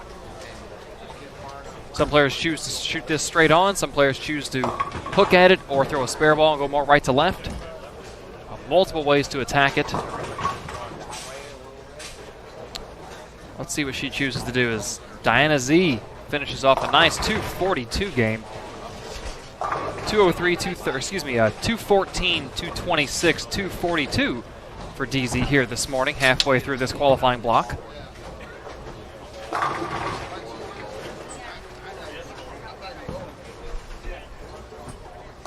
Daphne going to hook at this. She went straight at it the last game, hit the 2-4 on the left side, took the 2-4-5 off and left the 8. And she hooks at it this time, chops the 2-4-8 off. Boy, how many ways can you miss that spare, man? It's one of the, to me, in my opinion, one of the worst. I hate shooting at that. You know, and what makes it even worse, you know, Daph is in tip-top shape. When I feel like when I was at my best, that spare still was not a good one to shoot at.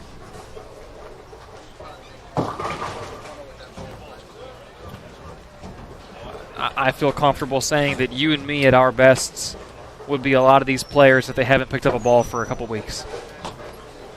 If they're not just not practiced. They're not sharp. I was just having a conversation. Hi, Amanda Falk, by the way. Speaking of Southpaws, Amanda, a Southpaw. Yeah. And we're going to be joined by a Southpaw momentarily, Shannon Pulhowski. Will be one of our players, one of two lefties in the field this week.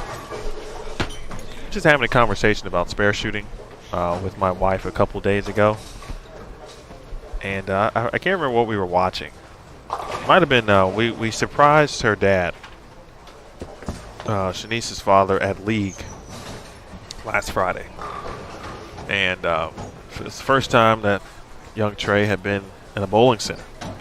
So, you know, and I'm like, oh, you know, is there too much noise, you know, all that kind of thing. First of all, the kid sleeps through everything. Mm-hmm. It's unbelievable, right? But two things with this story. Except the dead silence of night.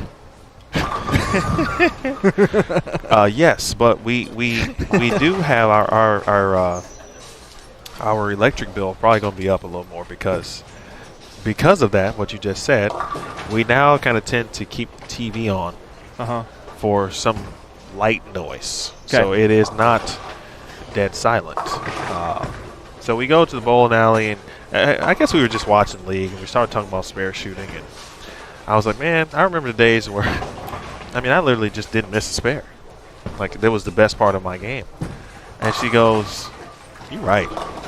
We just turn your back on spares. Like, yeah, that was, and she said, yeah, that's when you were good. Like, well, thanks, son. I appreciate that. But we throw jabs at each other as Verity Crawley starts game 4 with, well, not the way you'd like to start it. S4, as I like to call it. It is makeable. That's a rough stretch of and then we had lanes right there. Boltice had the 3-9-10, and then Kelly 3-4-6-7-10. All right, Verity gets 3, and Shannon's going to try and hook into a 3-10. Yeah, that is an interesting way to certainly to begin. Good luck to Pamela Alvarez, Sarah Willie, Liz Culkin, and Shayna Ung, because those are the 4 players that have to follow those 4 splits. Can we get over there? One made. Well, all right. 4 splits across these 4 lanes, and Culkin starts it with a strike. To end the story, I also learned what it means to be a grandparent, and it you know, it just didn't hit me yet. Like, yeah, my mom is a was a grandparent previously. I have a niece. I had an older sister, but my niece is 25 now, so my mom kind of has that feeling again of being a new grandparent. My stepmom my brother has 3 kids. My younger brother now has a almost 1-year-old. So she gets it too, and she's been there and has seen Trey and came by. But it still didn't really hit me, right? Until I went to the bowling center to surprise her dad, Shanice's dad. And all that they talk about, first of all, this league is 55 and over. Okay, senior league. Senior league, men's league, 55 and over. All they talk about is their grandkids. They send each other pictures of their grandchildren all the time. And so Shanice's dad, this is our first child. Shanice has a sister, no children yet, so this is their first grandchild. And I mean, he had been waiting and waiting and waiting. And finally, the joy that I saw on his face. It wasn't his first time seeing Trey, obviously. Right. But he didn't know we were coming to the bowling center that day. No one at the league he knows or was telling them about the baby. They hadn't seen him yet. I just saw his face light up, man.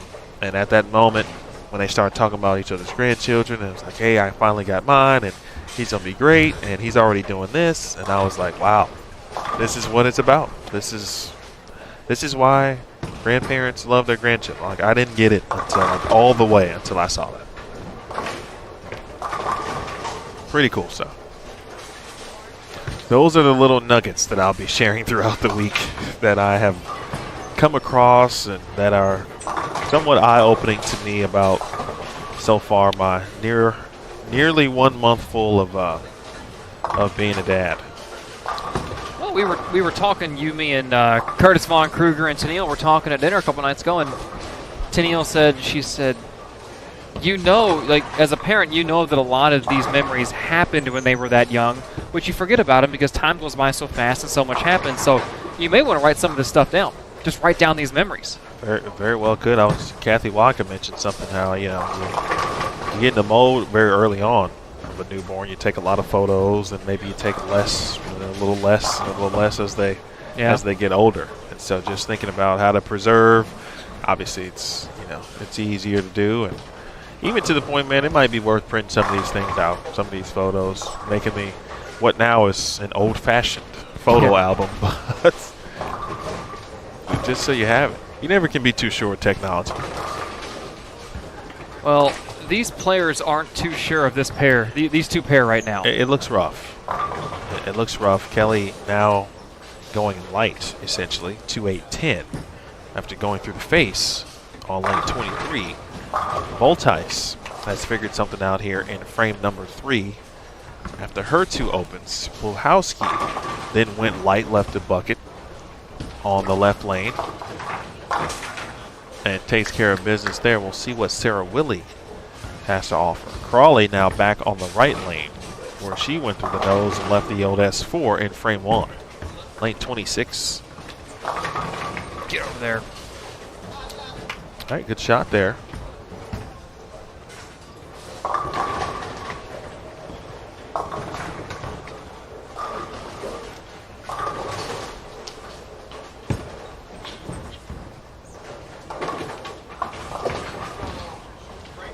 Liz Culkin, who had also a Dynamite World Championships, gets a good break. I've been very impressed with what Liz Culkin has done in the last 2 years. Last year was about the comeback. After 2 subpar seasons, after early success on tour, winning a title. And now she is someone that every week you're expecting that Liz Culkin is going to make the show.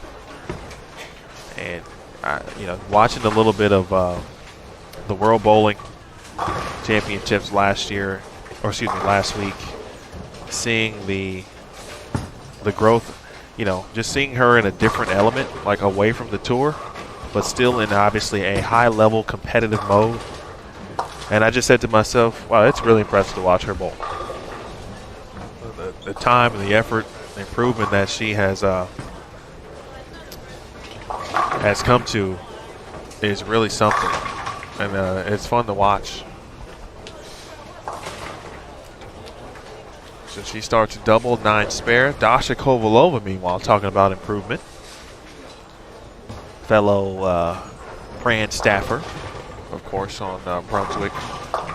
We don't even have to discuss the improvement that Dasha Kovalova has made. That was a player, again, who you just saw it happening. You know, each week, each year, you see it. You know, she led the Queens for a couple of rounds last year, so you know it's there. It's just about just continuing to get better, put it all together, and this has been the year, certainly for Kovalova. Dasha is over on 21-22 right now, if you'd like to check her out.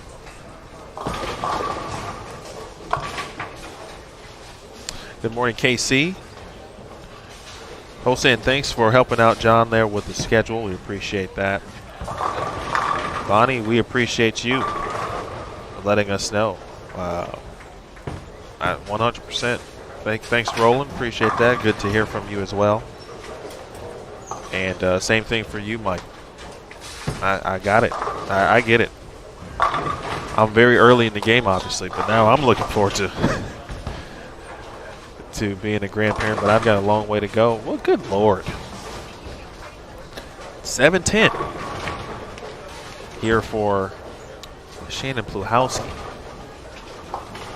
And Shannon, if I'm looking at it correctly, is throwing urethane. Does she potentially make a jump here to reactive here, you think, Daniel? She's went 205, 236 to start the day, so Probably not. I'm assuming she started with urethane. I have not seen her before she hit our featured pair. That right there would make me ball change. Now, whether she goes to a stronger urethane, she's throwing a symmetric. The Purple Hammer is a symmetric urethane ball. If she goes to something with an asymmetric core in it, like that Black Widow urethane maybe, or she could just say, forget it, I'm just going to go right to resin. But yeah, I would expect a ball change to come. If not in the fourth, then pretty soon. Owski tied for 13 to plus 41 after 2 games. Not anymore. We have game 3 numbers. There it is. Rookie of the Year candidate and leader in the points, Valerie Bercier, 758. The first 3, 255, 224, 279 is your leader. Liz Johnson, plus 124. Brianna Cote, plus 104. Missy Parkin, plus 98. Shannon Pluhowski shot 255 the last game to get the plus 96. She's in 5th. And rounding out the top 10, Rocio Restrepo, plus 88. Liz Culkin, plus 87. Sherry Tan, plus 86. Birgit Poplar, plus 85. And Zavaliva tied with Trudell at plus 82. Tied for 12th, Shannon O'Keefe, Christine Johnston at plus 61. Elise Bolton at 56 over. Jen Higgins, 51 over in 15th. And the last 3 players outside the top 15, inside the top 18 cut. Clara Guerrero, plus 50. Shayna Ung, plus 49. And finally, we don't have a tie at the cut line. Maria Jose Rodriguez, plus 44 in 18th position.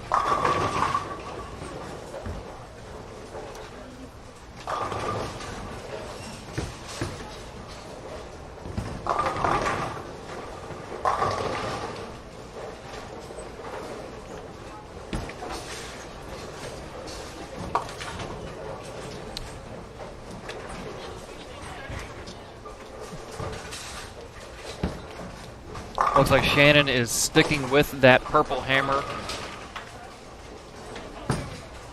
in the 4th frame. Came in light on the first shot, left the 2-7. Light on the, or a 310, excuse me, 310. Light on the second shot, left the 3.569. And then a pocket 710 in the 4th. And a half pocket blower 10 pin. Here in the 4th, 710, excuse me, in the 3rd. And Shannon was one of the players that I caught up with this morning. We talked about her mindset coming into today. 2 30th-place finishes the last 2 weeks has dropped her outside the cut in the points for Richmond. And I asked her about her mindset coming into this week. after looking back at the last couple weeks? So after Orlando, went home, took a little bit of time off, but then started bowling again. Can't put too much pressure. The girls are good, so obviously just one frame at a time and just do the best we can and hopefully get back in the cut. Can't make up for all the whole season in 1 week, so just hope to have a good week and go from there. And one other thing that Ian and I talked about, and we talk about it every week, at least in the elite events, is that Shannon has been the only left-handed player out here. Now this week she has Sherry Tan to help her a little bit, and she alluded to that when I asked her about being the only lefty in the field, but she did admit that it does make things difficult. Well, obviously it's a little harder because you don't have anyone to gauge off of if you're doing the correct thing, if you should be doing something different. So I think it's been challenging. Obviously, this week Sherry's here, so we'll have two, but it's kind of a defined place to play this week, so shouldn't be too much being in the wrong spot.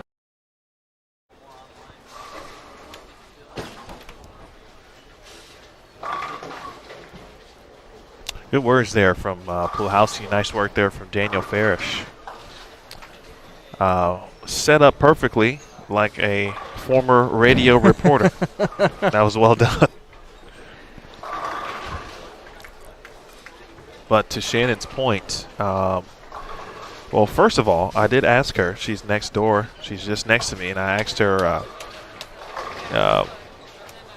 had she thrown urethane the entire block? She said no. She switched, okay. I think she said first frame, second game. So she started throwing urethane in game 2. This pair to her right now just a bit tighter than what she's seen so far throughout this block. And, the spot that she had been trying to get it to, a little bit more difficult because of the transition right now. And I think it's across the board as we've seen some players, obviously with some struggles here, especially in frame number 1. And seeing what you see frame 1 when you get to a new pair, we've all probably been there at some point. You try to obviously quickly adjust, figure out what steps you need to take, what you need to do, what moves you need to make, and hopefully those work. And hopefully they work early so you don't spend an entire game, trying to figure out where you should be playing. Well, and if she's correct that this pair is tighter, anyone that's throwing urethane, whether you grew up throwing it in the 80s or you're a younger player, you're our generation who has just been introduced to it over the last couple of years, the one thing is urethane has got to read the mid lane. Those balls are not going to hook on the back end. They're not dynamically built that way. That's why you don't see urethane balls that are polished. Well, one reason is urethane covers don't polish. But the second reason, people hit them with Abralon pads as much as they can. They put as much surface as they can on those urethane balls because they have to read the lane. And if you get to a pair that is tighter in the middle of the lane or tighter in the pattern and you're throwing urethane, you're going to have a tough go of it because the ball's not going to help you on the back end. So either you can manipulate it with your hand, you can change ball speed. You don't really move left to right with urethane. If a urethane ball starts hooking too soon on you, you throw it harder. If it's not hooking soon enough, maybe you back off the ball speed. But you don't make the traditional left and right moves with a urethane ball.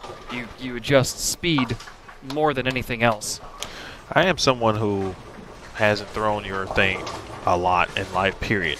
Even to, obviously what we have now in the, I hate calling it the new urethane because I don't think it's new because it's not technically, but there is a focus certainly on urethane at this point in the game. But 100% certainly correct on that, and those are the things you look for when you see someone, throwing urethane, or if you ever wondered, why is someone's urethane ball always look like it's, at 500 grit? Dusty. Many times it is.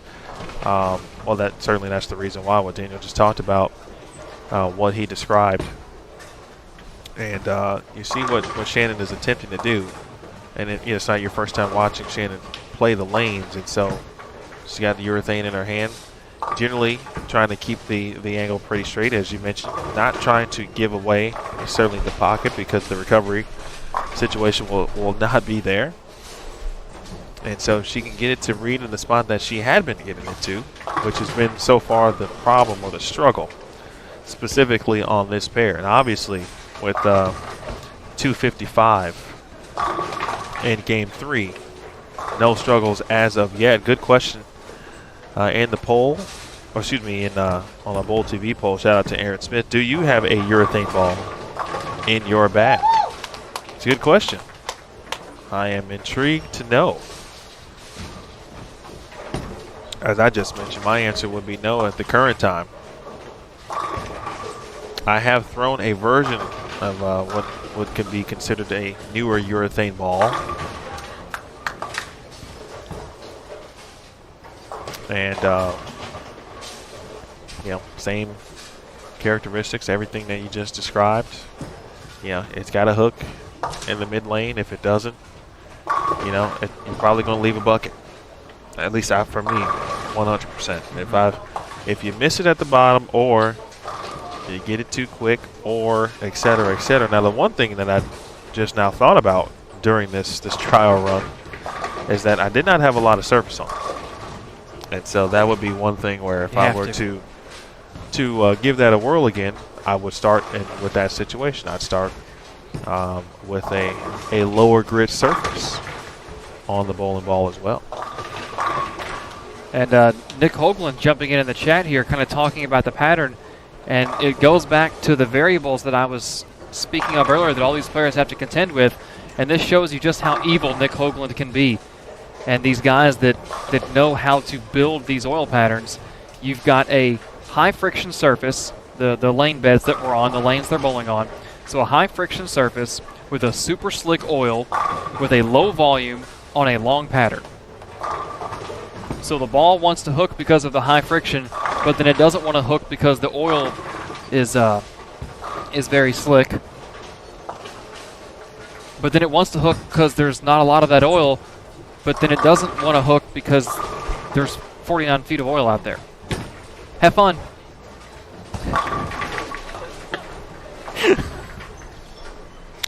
Yeah.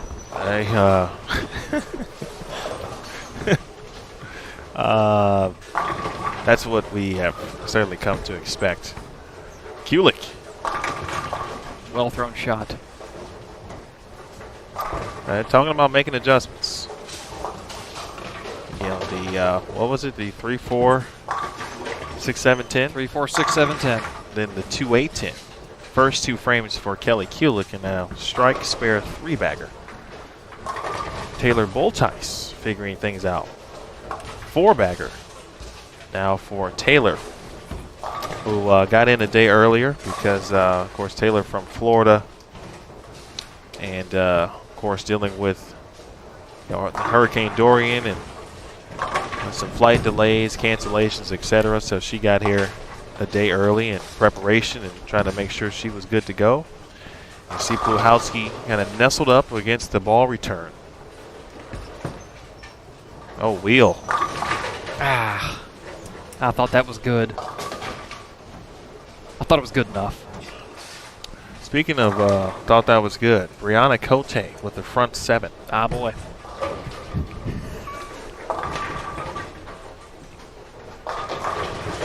On 19 and 20. And Bree had a solid, okay season to this point. 13th in points, but she is just above Diana Zavaliva in the points for the final spot at the Tour Championship, again entering this event. So a good week would solidify a spot for Bree. Her shot in the eighth. Light 4-pin. And just off to our left on 27, Danielle McEwen on her own 290 pace through 7 frames. Up in the 8th frame right now on 27, just to the right of our screen.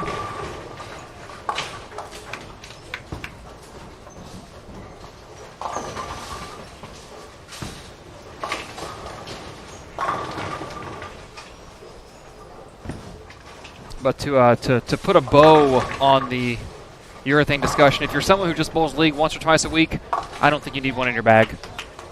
If you are a tournament player, you absolutely have to have one in your bag, and you take it everywhere you go. If it's a long pattern, leave it in the car for all I care, but have it there, because the minute that the field decides to throw urethane, you better have one or you are in some serious trouble.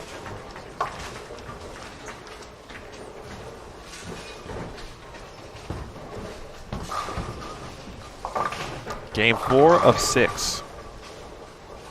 Cruising right along. Whoa, Shayna Ung dead right off her hand. Fortunate to just leave the 1-2.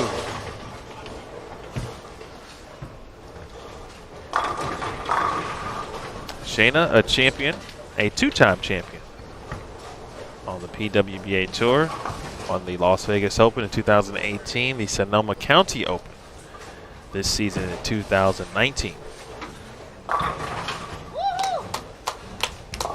Verity Crawley. It's the 10 out. Verity, her parents are here watching and supporting. Week 7 there for Pluhowski. Parents were with her at the World Championships last week in Las Vegas. They made a little brief detour on the way to North Carolina for this week's event to San Francisco. They were in Orlando with her 2 weeks ago as well. Oh, awesome. How Yes. about that? That's really cool. Being able to spend that kind of time, quality time, of course, parents live in England. Things about to get, or I should say probably stay busy for Verity as school, of course, now in session. She is an assistant coach at SCAD. And so the collegiate season is just mere weeks away from kicking off.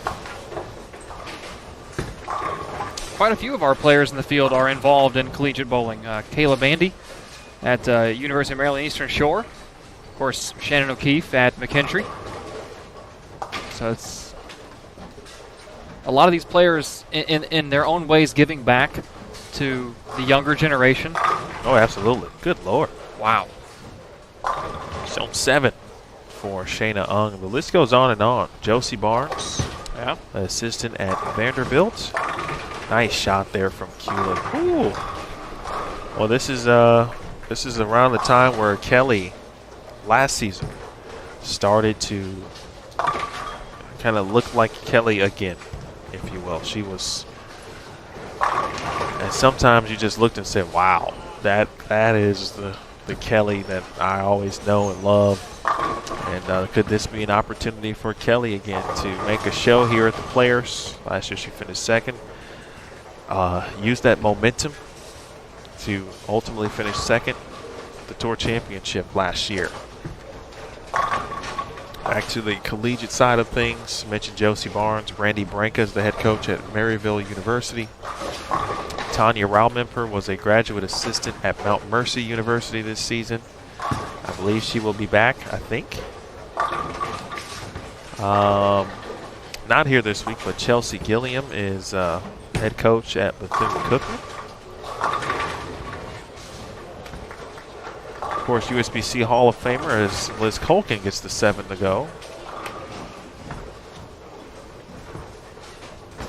And future PWBA Hall of Famer Kim Terrell Kearney, head coach over at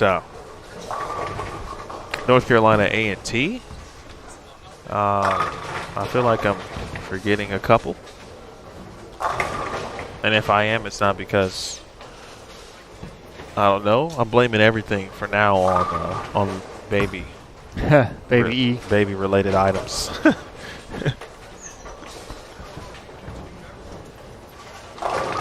Katie Thornton, who is the head coach at SCAD, and of course works with Verity. Katie does bowl PWBA events from time to time, a couple generally per season.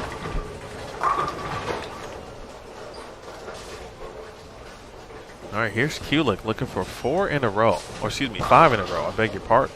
Looks good. She'll take it. Well, you can't give it back. That's true. That's a good point. I saw Kelly, talking about giving back, I saw Kelly yesterday. Or was it Monday? It was Monday. When we first got here? Yeah. So there was some young players, some young youth bowlers getting some practice in, and perhaps they had maybe set something up, with Kelly. I have no idea, but I saw them bowl in practice, and Kelly was watching.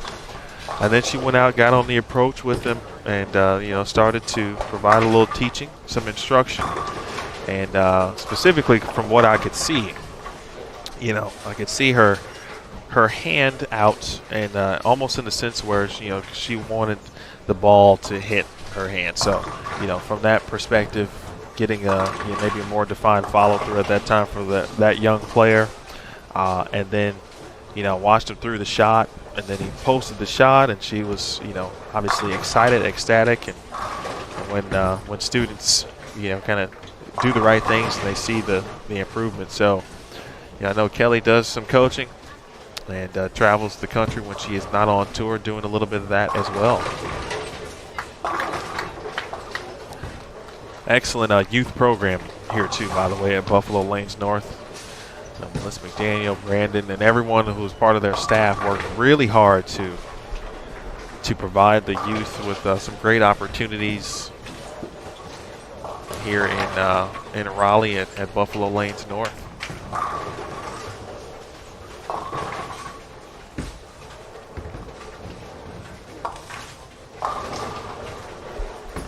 All of our seasoned Bowl TV viewers know this trick, but in case you don't, open up another tab so you can check every channel of action.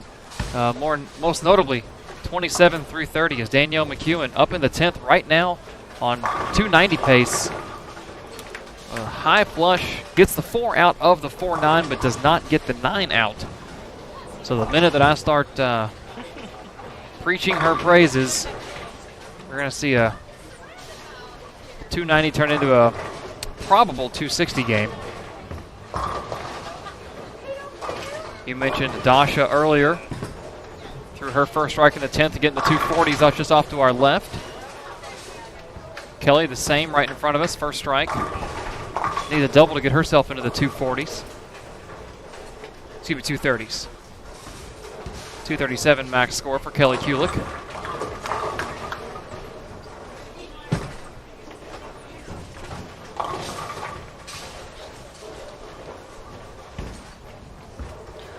Coming up next, we'll be joined by Dasha Kovalova, Jen Higgins, Valerie Bercier, and Jody Wessner. And our current cross on 23 and 24 will move one pair to their right, and they will be on 25 and 26.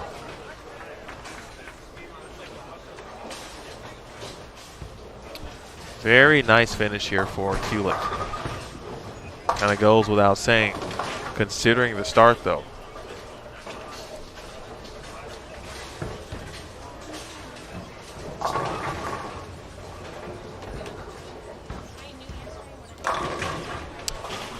If Shannon hits 1, the ball reads and strikes. If she hits 2, it's going to flat 7. That's a tough world to live in.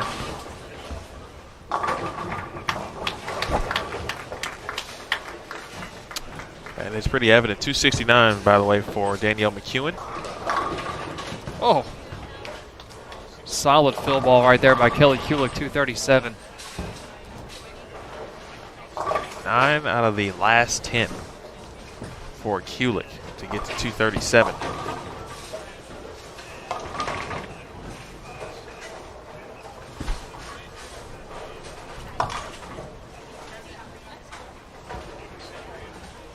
Not a bad bold game by any stretch for Puhalski, minus the hiccups on, in frames 1 and 3. But as you mentioned, 1 board, 2 board, and the difference between 9 spare and strike. And it was after the shot in the 4th where she made the jump, not the jump left, but a small move, because she was around 2, 3, 4 those first couple frames, and the ball just would not pick up, and that's when she went light with that 310, and then the bucket, and of course the half pocket 710. Once she found some dry out on 1, that's when the strikes started to come. But it's a difficult world to try and score in when you know that you've got 2 boards you've got a hit, and if you miss left, you're in the channel. But as crazy as this may sound, I've even done this myself. Sometimes I will make them, if I'm playing further out, I'll jump on top of 1-2, because skilled players, if they put themselves in a position where they know they can't miss right, they don't miss right. It's odd that we look at it that way, but if you're playing 10, you know that if you miss right, the ball's going to skid, it's not going to hook, it might 210, but you don't feel like the penalty is as bad if you make, the extreme. You don't feel like the penalty's that bad because you're still going to hit the pins. But if you're playing 1-2 and if you miss right, speaking as a right-hander, you know that you're going to pay the biggest penalty possible after throwing it in the ditch. So that may have been a conscious move by her going, okay, I'm going to make it to where I can only miss in. I can't miss out.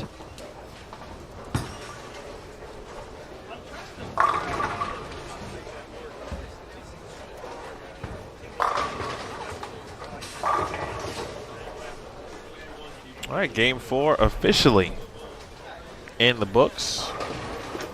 We move on to Game 5 momentarily. Just a quick update. I mentioned the Bowl TV Central on the Road podcast this week. And that is available on the Backstage channel on Bowl TV. It's also, of course, available via social media, just with a little background and a link to the posts. Obviously, if you're under the sound of my voice, you already know. And hear me talking, you know it's on Bowl TV, and you can access it right then and there. But perhaps there's someone you may know would like to see it, so we encourage you to share it.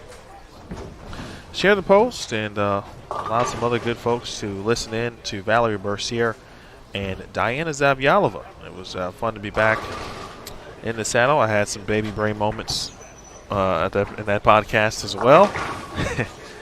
And I'll get back right at some point soon. But be sure to check that out. It talks about, again, what they have to do to be successful this week, especially with what's at stake for them specifically. That is a spot at the Tour Championship, and obviously certainly wanted to not forget what's in the forefront, if you will, and that is the event itself, the QubicaAMF PWBA Players Championship.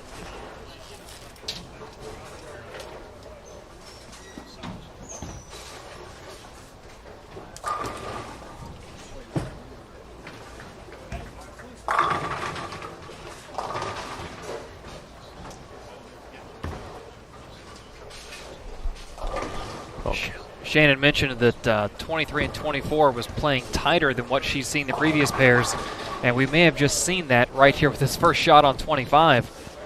That ball barely sniffed the one board. I mean, it touched the crease, the seam between boards 1 and 2, and went and faced up and went dead right and left a 2-pin. So if you're throwing urethane, you want to see that hook. That's a good thing. So if she sees something similar on 26 and can make the right adjustment, big game could be possible right here.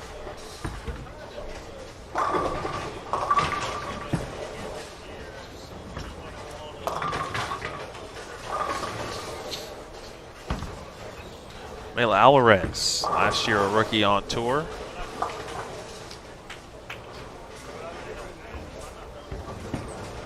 Back at it this year, trying to still, again, the process, figuring some things out as they go along. A lot of young players on tour, which is what you want, is what you'd like to see, the continued evolution of this tour, the league and its players. Sarah Willie, another.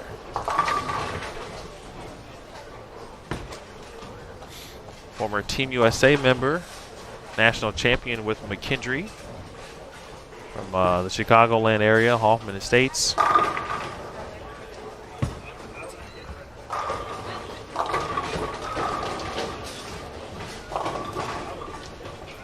Interesting about Valerie, first shot strike for Val, who wasn't sure she was going to bowl essentially an entire season when we began things back in April. it was, you know, I'm going to bowl the first 4 events, kind of see where I'm at, you know, what type of success I'm having, and kind of figure it out from there. Of course, she runs her own business, a health coach, dietitian, and so having that to consider was very important. And then she starts out really about as good as you can start. A couple of top 10, top 5 finishes. Made a regional show in Cleveland. I believe made the show in Lincoln. And then, you know, obviously with that record so far or so early on, it was a, you know, imagine pretty easy decision to continue to bowl. Plus, we had to make sure and confirm that she was still technically a rookie. She had bowled a couple of events in the past on tour, but not enough to meet the minimum, or I'm sorry, the maximum requirements to not be a rookie. She was still meeting the requirements from a tournament's bowl perspective. That also played a factor into it. So you got a chance to win Rookie of the Year. You're off to a great start. And as she mentioned on the podcast, you know, the U.S. Women's Open was not kind. And, you know, when you lose out on that potential amount of points, that's a setback. And since that point, she's kind of been fighting to remain in or around the number.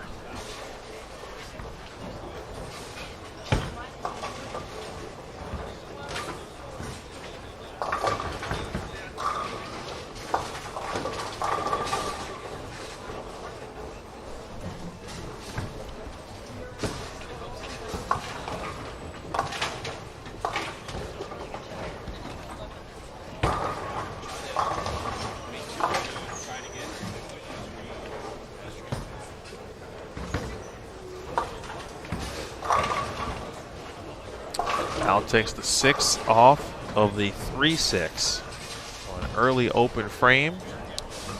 Again, this is game 5. The good news for Valerie is after game 4, she's still our leader. How about that? Plus 192. Brianna Cote back-to-back 250, 260 games to get to plus 171. Liz Johnson 146, Birgit Poplar 121, Rocio Restrepo 113. Sherry Tan 110, Liz Culkin 108, Danielle McEwen 101, Diana Zavaliva 97, and Clara Guerrero rounds out the top 10 at plus 94. Shannon Plahowski plus 89, Nicole Trudell plus 84, Missy Parkin 80, Elise Bolton 77, and Shannon O'Keefe 70. That's your top 15. Just outside the top 15, but inside the top 18 cut with 14 games to go. Kelly Kulik in 16th at plus 67. Daria Payok in 17th at plus 54. And Dasha Kovalova right here in front of us on lane 24 in 18th position at plus 52, a 213 average.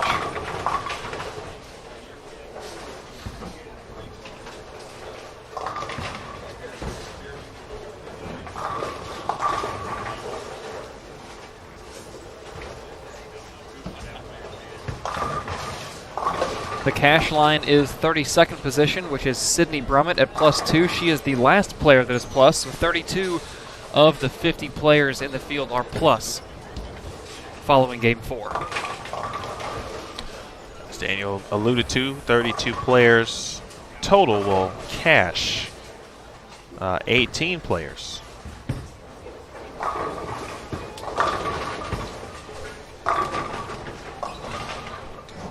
Will advance to match play. So still an opportunity to pad the wallet for these players out here, if you will. For the benefit of certainly being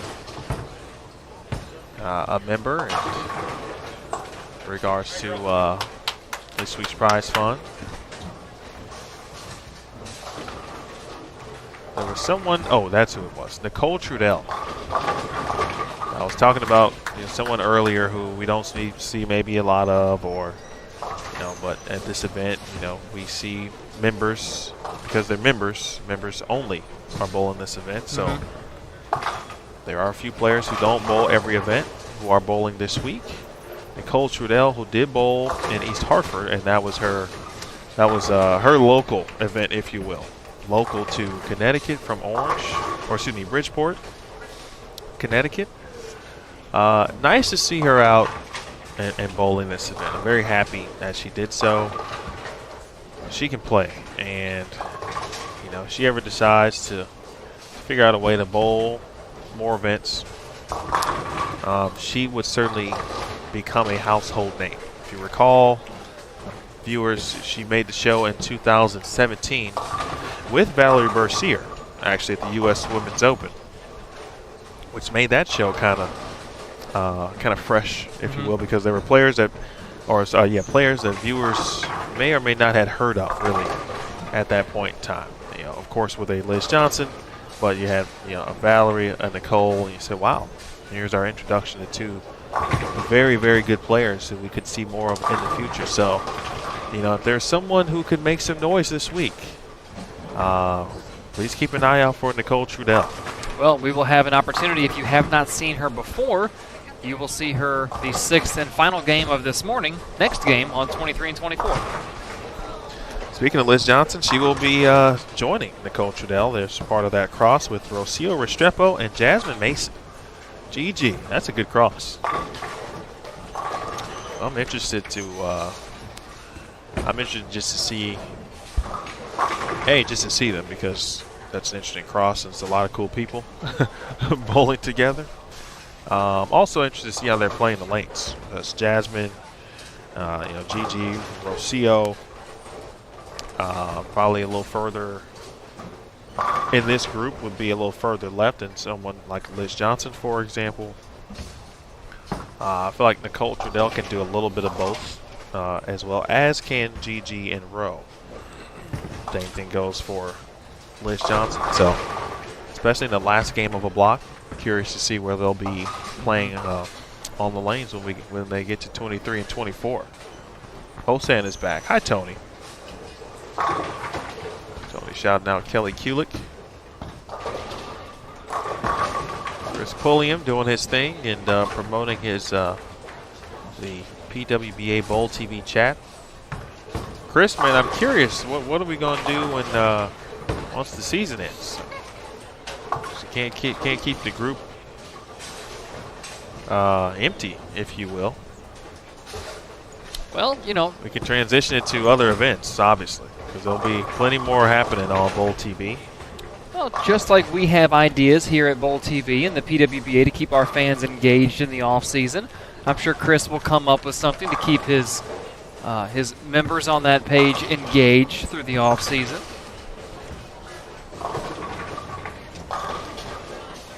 Maybe we'll do some sit downs with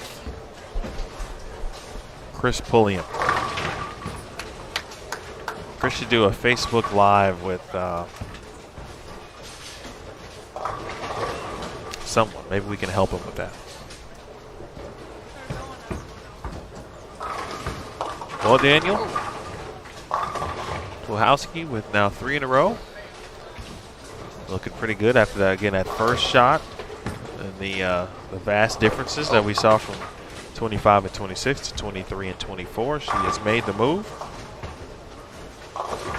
Yeah, she's got some hook off 2-3. And I know it sounds like, oh, well, moving from 1-2 to 2-3 is only a one-board move. Yeah, but it's amazing how wide that first board can be when you know the ball is going to hook off that spot. When you know you can throw it to 2, and if you miss right, you know it's going to hook off 1.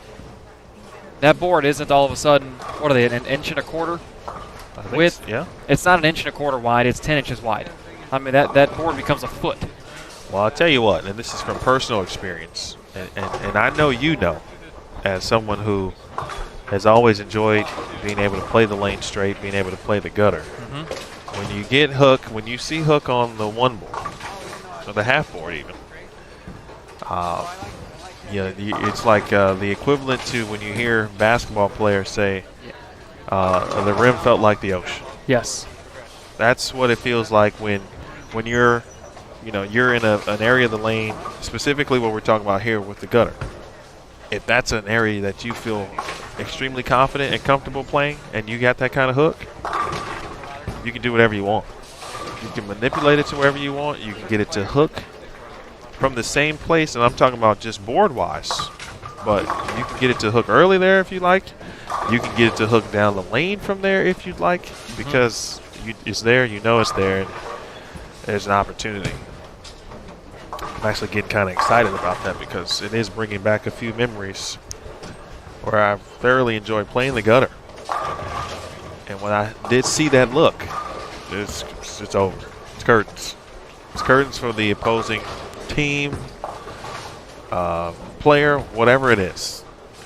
Dunzo. For the longest time, from like 2015 through about, or 2014 through about 2016 to even 2017, that's when the urethane craze hit Louisville.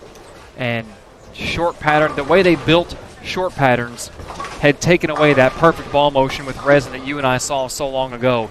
And then urethane, I don't want to say came out, made its resurgence back onto the market.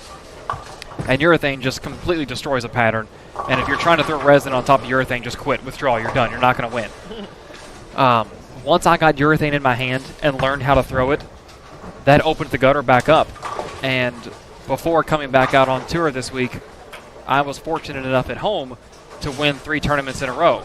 One of them was throwing urethane on the gutter, the other one was throwing urethane on the gutter, and the third one was throwing plastic on the gutter. But you give a gutter player that motion, they're hard to beat.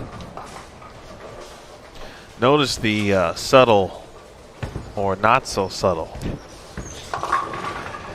drops about his 3 consecutive tournament wins, folks. Don't let this guy fool you. I'm telling you right now. Listen. I'm more humble than I used to be. And I'm only saying this because I know him personally, so I can say these things. But I'm happy to see him back in the winner's circle. Lowski got out of trouble as the 10-pin fell. She was looking at a 7-10. Can of corn for Pulahowski. Of course, we all talk about spare shooting, single pins. They're important every week, without question. But we've seen a few scores out so far, and so you know, filling frames will be important until you can perhaps find a pair or two where you can string a couple together and perhaps produce some big games. We've seen a 260. Seen a couple of 260s. Brianna Cote, by the way, with that front 7 last game, she did shoot 267 if I am not mistaken. She did, yes. Jen Higgins. It's clean through 4, and it's been an interesting season, to say the least, for Jen, starting not in the way she'd like by any means from a health perspective, battle and infection, which by all accounts was potentially deadly. Out on the mend for several months, couldn't bowl. Came out, got strong enough to try to give it a go in Cleveland, but not strong enough from the medications and the antibiotics that she was taking. Ended up pulling a muscle and had to withdraw. Missed an event, worked her way back, and I feel like, was it the U.S. Women's Open? Yeah, U.S. Women's Open was kind of that pinnacle where she worked so hard to get back and made the cut.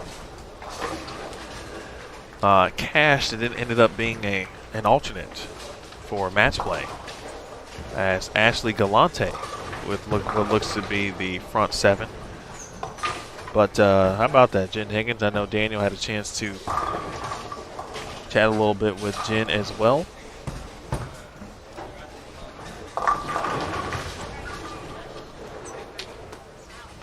It's actually been pretty rough since I started out the season 6, so I think the first 3 stops were really slow for me, so I really haven't hit any of my expectations, so I really not expecting too much this week, which is bad, but just out here to have fun, relax, trust my swing, so whatever happens, happens. That's a very good answer, I think, for for Jen. And here's why I say that. Good shot there from Dasha. That she just understands what the season has been for her and the uphill battle it has been, and she's had some very good moments. As she mentioned, and we just had detail prior to hearing the clip about what she had endured basically the first 3 events.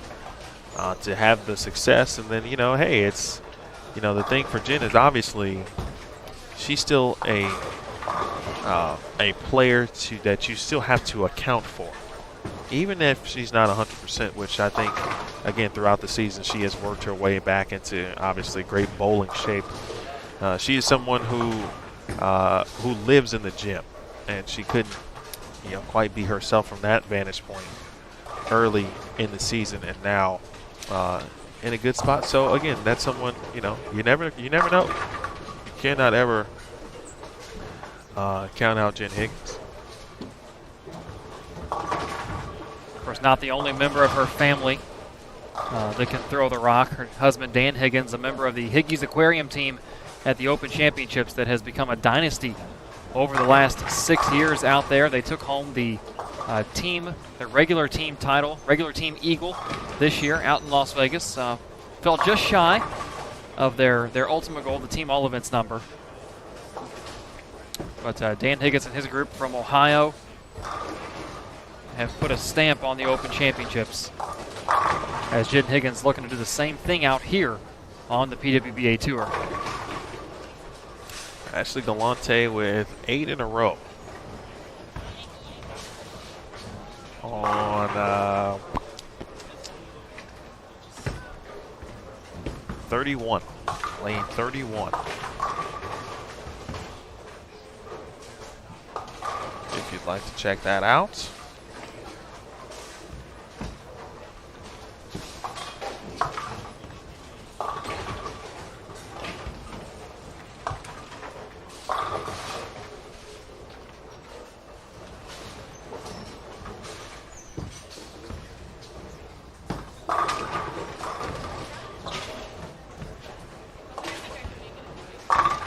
Oh. Mercy. Well, and the good thing about that for Dasha is in about 10 seconds, her ball's going to come back to the ball return, and she can try to knock it down again. That was rough. That was... Seen a lot of 7 pins that have looked like that from a couple of players so far here today. Galante, by the way, on the approach. Again on, what did I say, 31? 32 now. Ooh. Her 10 pin wiggled just a bit. Head pin touched it, but did not go down. And her run at 300 ends with a wrap 10.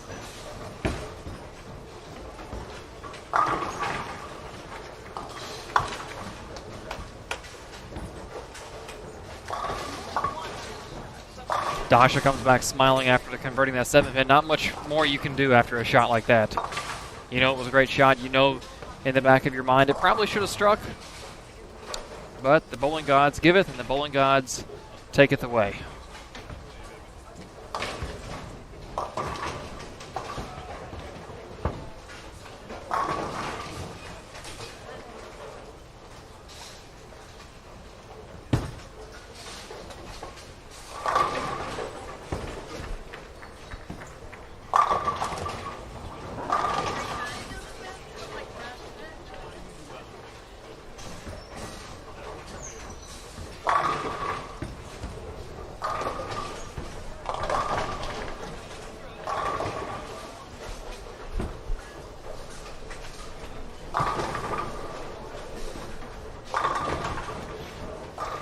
Six-time Ohio Queens champion.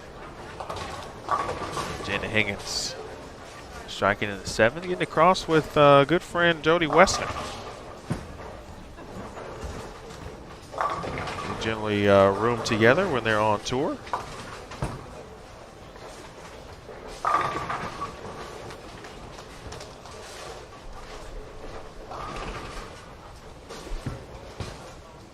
You mentioned something earlier, Daniel, about, I don't remember exactly what we were talking about, but we were talking about the one board move or kind of knowing the difference, seeing the difference, how much one board, might have been Shannon Blahowski. Yes.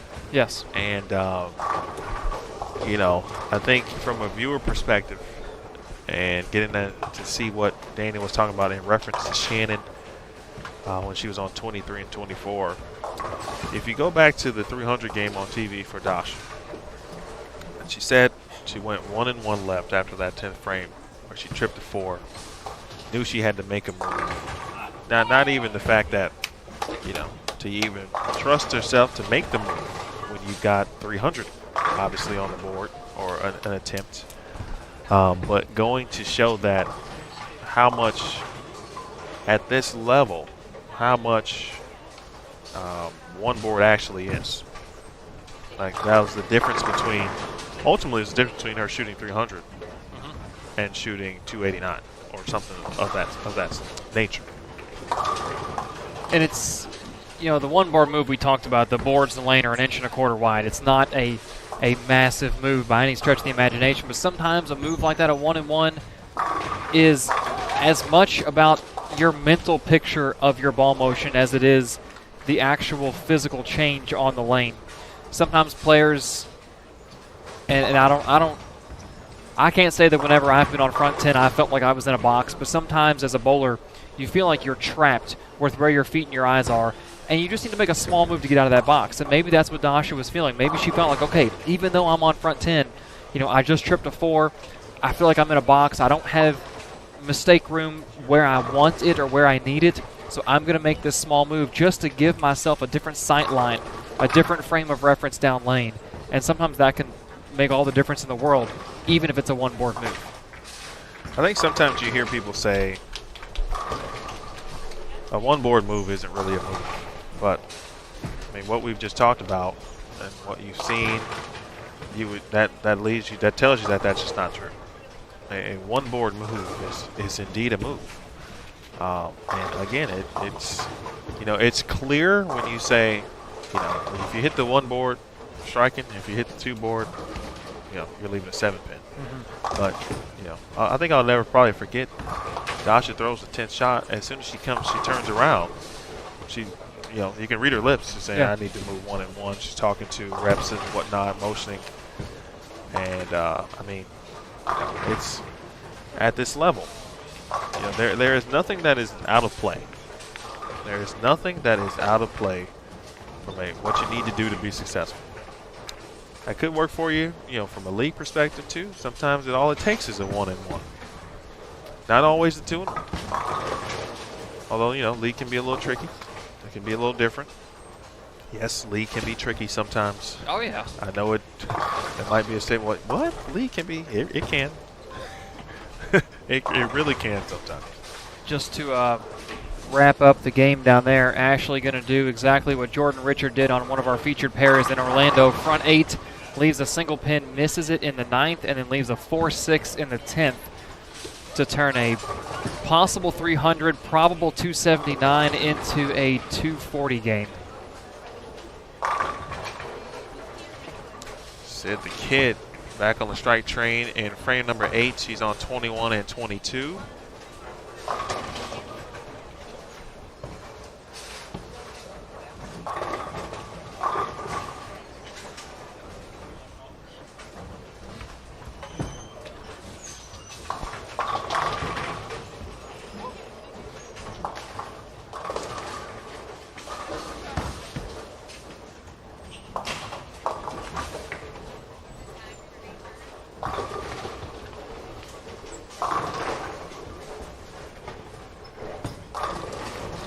Coming up on the end of game number 5.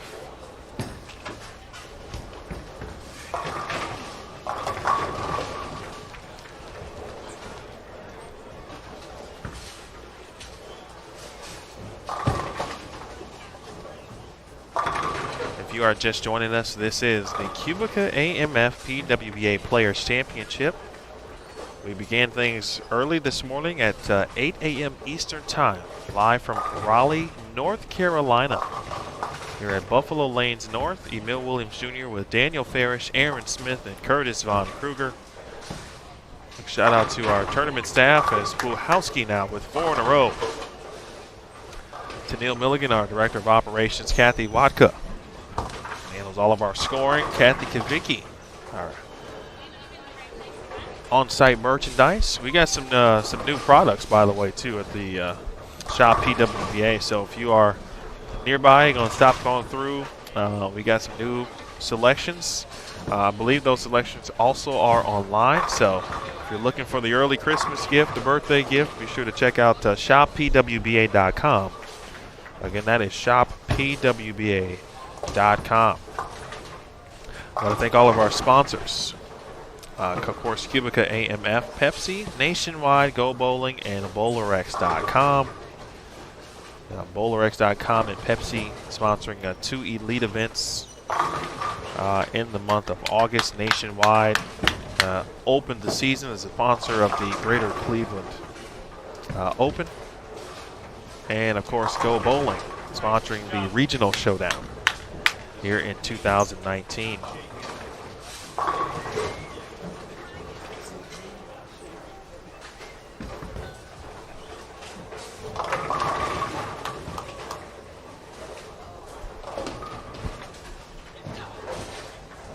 Shannon grabs the first strike in the 10th. That puts her into the 250s this game. What a powerful strike ball for Dosh, which made that 7-pin a few frames ago even worse. That how a ball that enters the 1-3 in such a violent manner could somehow either face up just enough or hit the head pin just enough on the left to potentially get a pin to deflect and leave a 7-pin. Oh. Don't want to throw any anyway shots. Don't do it, folks. Valerie Bercier decided not to throw it anyway. Very well could have been that if she tried to let it go, it wasn't going to come off. So that would be even better. Yeah, she's taking some tape out right now. I think you're right about that. Yeah, good call. Come on. Pins ought to fall. Shannon. Yep. My man. Double the 10th. My man. Yeah, that's right. I told you, I saw that hook, that first shot, that first frame, and you see dead hook like that off the gutter with urethane. It's over. You know the deal. You can't give someone like Shannon Puhalski that kind of area to throw, that kind of target to hit. She could do that in their sleep. There's a reason she went 230, 250 the 2 games before she hit the tight pair on 23. She could do that in their sleep. 268 for Puhalski. And the Puhalski family generally watching at home and from afar. Dad Nick, sister Tiffany. A lot to be happy about so far here through 5 games of Puhalski's performance here this morning. Turned out to be a good decision by Valerie to hold up on that 11th shot. Split the 8-9. And that got into 2 teams with a good count. Bang. Another one. Ooh, I've been waiting to say that for a few weeks. They've been waiting for you. They've been waiting to hear that.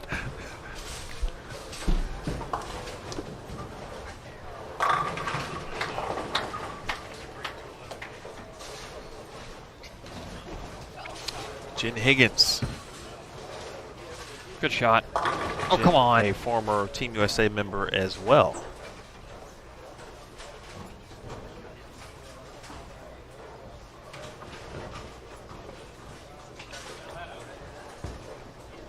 Speaking of Ohio, Ohio is a state that is certainly well known for its bowling prowess and bowling community. You know, without knowing the entire state of Ohio, but I would have to say that on 23 and 24, these are 2 of the best Ohio's ever seen. Yep. Jody Wessner and Jen Higgins.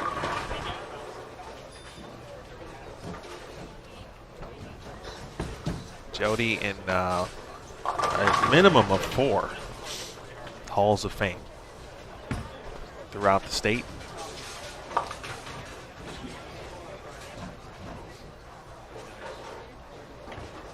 That's what you want to be. You want to be a Hall of Famer.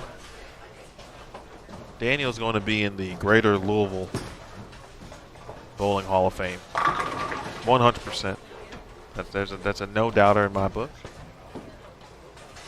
I don't know what you have to do to get into the Kentucky State Hall of Fame. What the requirements are, basically. Makes two of us.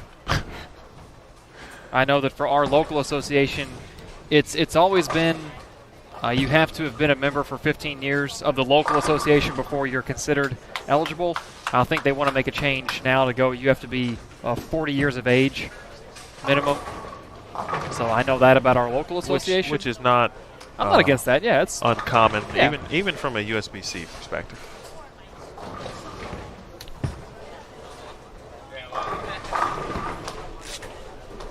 Yeah, as far as my state goes, I have no idea. Ohio is also a very important state when it comes to determining national elections. Indeed. As are others. John, you are correct. There is no PTQ for this event. It is open to current members. Chris, my man Chris is out in Lake Erie in Ohio. Huh? Yeah. Okay, Chris. Okay. Doing a little relaxing this week. Good for you. Nice 10th frame for Jody Wester, 237. Speaking of Halls of Fame, PWBA Hall of Fame, of course, back in 2019. And we'll be essentially getting ready for nominations to be accepted here coming up soon. And if the dates will be somewhat similar, it'll be around January 1st of 2020 to get those nomination forms in. So be sure to check out pwba.com/Hall of Fame.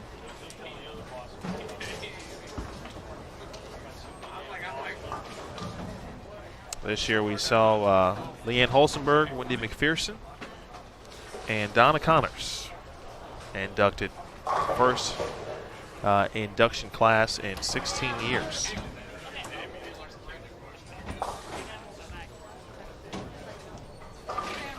Game 6 is upon us. And as I mentioned previously, Game 6, we will have Gigi Mason, Rocio Restrepo, Liz Johnson, and Nicole Trudell on 23 and 24. And Brianna Cote, Sydney Brummett, Maria Jose Rodriguez, and Christine Gill.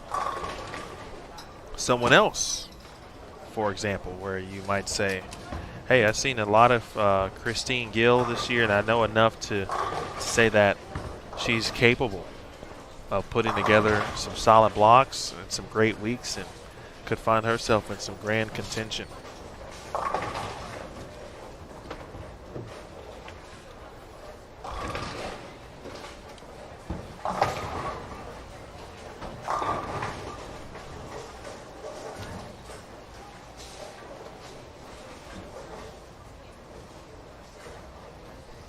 I've got to shift my not my focus, but what I'm used to is the last 3 events. We have 8 game blocks. Now we have 6. Yeah, I feel you. Which just means that I get to eat food a little sooner. I am not opposed to that idea. What time do we start? 2? 1? 1. 1. We got really? Yeah. 8 and 1. Wednesday, Thursday, Friday.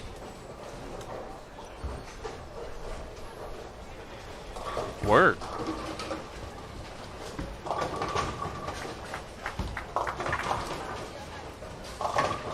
The legend will start us off on lane 23. Liz Johnson, originally from Cheektowaga, New York.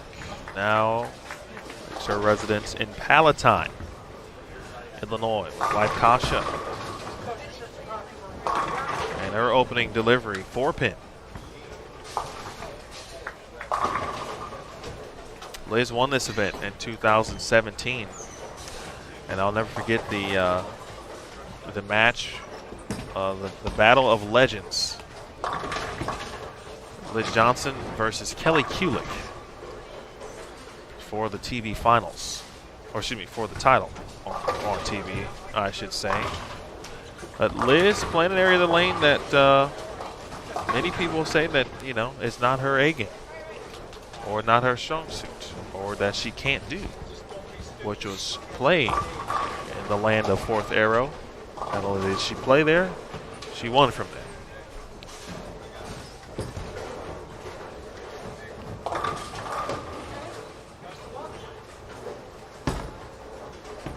I talked about this a little bit in Orlando, and that's what's great about all the options we have for live streaming when it comes to watching bowling these days, whether it's Team USA competition, PBA, PWBA, is that back in the day, unless you were there on site watching qualifying, let's go back to the 90s, let's say, or even the 2000s, unless you were on site watching qualifying throughout the week, you had no idea that Norm Duke could play fourth arrow or Walter Ray could play. All you ever saw them do was on TV, was play on the fresh.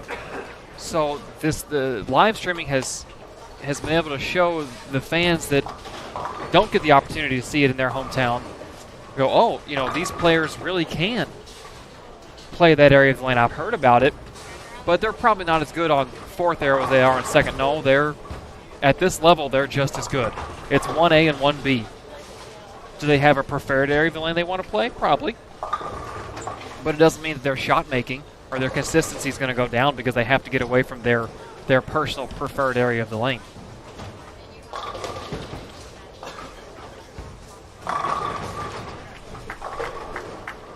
Sid the Kid with a strike. Cote strikes as well. Her husband Randy is here, watching along, and for Sid and Bree, roommates on tour. Gigi early open. It's the 7-pin start. And Rocio, fresh off a gold medal performance, helping Team Colombia, along with Rocio Restrepo, along with Maria Jose Rodriguez, helping Colombia win. Maria told me, and I'd heard this, but I didn't. Well, for some reason, I was thinking that they had won a gold medal at the World Championships before, but I had my events mixed up. But that was the first gold medal, first team gold in the history of the Colombian national team at the World Championships, specifically. It won gold team in PABCON a few years back. And I believe she said it was the 5th overall, I believe. Or she won 2 golds herself, including the team. So 5th overall gold medal for Colombia at the World Championships. So this was a very, very, very important and historic World Championships for Colombia.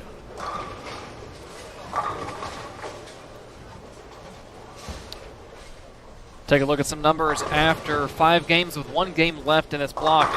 The top of the standings cooled off a little bit. Valerie Bercier shot 211 to get to plus 203. Brianna Cote 204, game 5 to get to plus 175. Liz Johnson at 170. Shannon Pluhowski at 157. Diana Zavaliva 139. Birgit Poplar 137. Sherry Tan 135, tied with Liz Culkin in 7th position.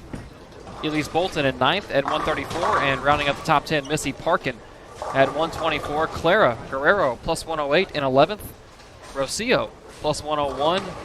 Nicole Trudell plus 98. Danielle McEwen plus 88. Stephanie Johnson in 15th position at plus 73.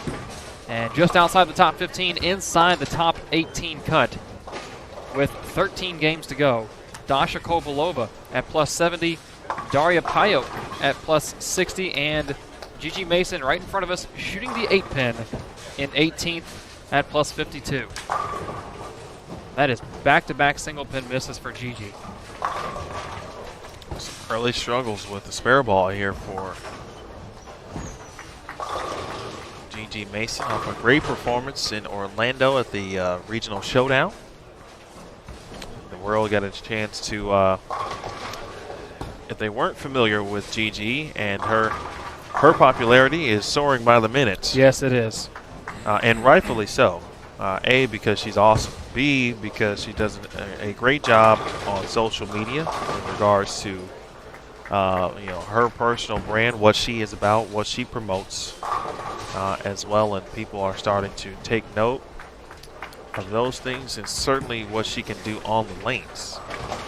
At the same time, Gigi, a rookie, and certainly young and gaining experience every frame out. I talked to her briefly before we started this morning and just checking in on her, and she feels confident, at this point, especially in the season, and, much better, much different than how she felt at the beginning of the year. Just coming out and trying to experience all that the PWBA Tour has to offer. And, it looks like some of our players have been bitten by the single pin bug instead of the split bug here in Game 6 on Bowl TV. Don't have to worry about shooting spares there. Here's Maria Jose Rodriguez. We talked a little bit about Maria's World Championships a bit earlier, and the unfortunate thing that happened after the competition was over as she strikes in the third frame. We'll tell you more about that in just a second. But before we do that, while on Bowl TV, folks, don't forget to stop by the lab and check out my main man, Lou Marquez, Pro Shop Manager at the International Training and Research Center. Lou sharing his technical insight on the game and his inner pro shop workings and in his new series, called Hot Off the Press. Hot Off the Press, Lou Marquez, my man Lou. Always talk about Lou, but if you ever get a chance to meet Lou, you better get ready for a good quality conversation, maybe a story or two. Lou's been around and he's seen some of the greatest do their thing, and he is one of the great coaches out as well. So Lou Marquez, many of you talked about the ITRC and maybe made a visit. You will see Lou there. Check out, again, his series in the lab called Hot Off the Press, only on Bowl TV. Bowling lives here.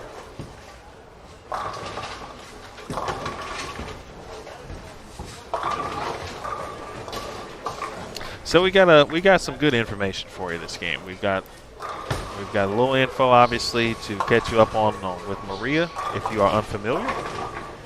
And then I know my man Daniel had a good chance to chat with Brianna Cote about what's going on with her season, how it's going. Which one do you think we should talk about first, Daniel? Go with Maria first. Okay, let's do that. So, I mentioned Maria and Team Columbia and the success that they had, right? I mean, literally, it was you almost couldn't get in a better situation from the success she had there, and then coming out, and looking ahead to the Players' Championship. And you obviously hope that success would then carry over to the next event on the PWBA Tour. Well, shortly after, of course, helping Columbia to the team gold medal and a very good Masters performance, again winning 5 medals overall at the World Championships on Saturday. She said that she opened the trunk and a single ball box came rolling on out, and unfortunately right on her right big toe. And of course, subsequently, then it's about, what's the damage? You gotta assess it. Is it broken? What's happening? She was in a lot of pain and trying to figure out, from a hospital perspective, and taking where she's going to go, and obviously needs X-rays and all of that kind of stuff. And needless to say, she's battling that, in some pain, but she gave it a quick shot or two in practice yesterday just to see if she could. Compete this week. Obviously, she stayed to watch practice. Did not throw too many more shots after that. But she stayed to watch to, kind of take as many notes as she possibly could. But certainly didn't want to continue to bowl and just get more pain. But someone who having the success that she's had and not looking too bad. There's been a shot or two that she's kind of fallen off, and I'm not sure if it's, from an approach perspective or it's been actually, the foot in that regard.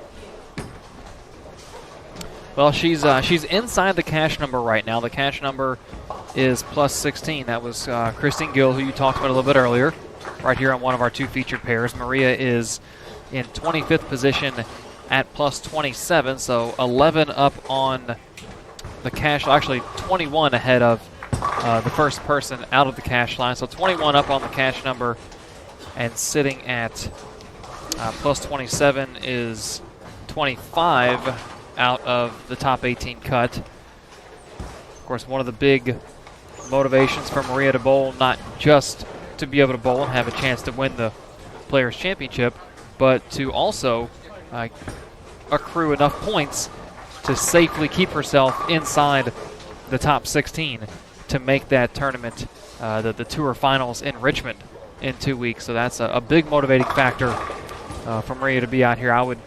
I would guess if this was just a normal stop in the middle of the year with that injury, she may sit out just to give it time to heal. I believe it was a diagnosis. So, partly, we know fractures, there is a break, albeit small, but painful in that sense. So she's got about, I think, 6 weeks is the appropriate recovery or healing time. So let's hope for a speedy recovery for Maria.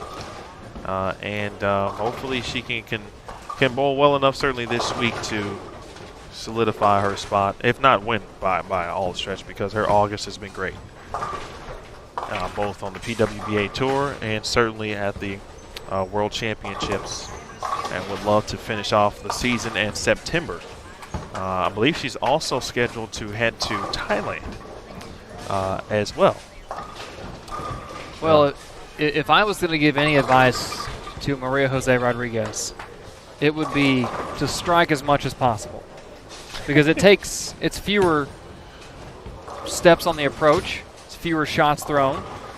I remember the first time, I was probably 13 or 14, the first time I shot 279, we were post bowling for my Saturday morning league, and my hand wasn't used to throwing 6 games in a day. And it's somewhere in game 4 or 5, I tore my thumb, and it was bleeding, and it hurt, and Dad told me, look, we'll fix it when we get back to the shop. Just throw as few shots as possible. And I shot 279. It was the first time, it was my high game at the time. And I threw 11 out of 12, and so I always remember that moment. Hey, if you're hurting, just throw as few shots as possible. Just strike as much as you can. It's good advice.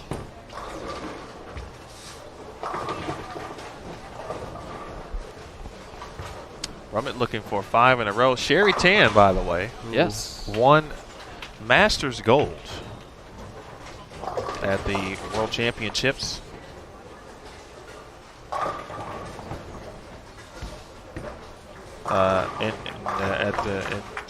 Defeating Maria Jose Rodriguez, for your information.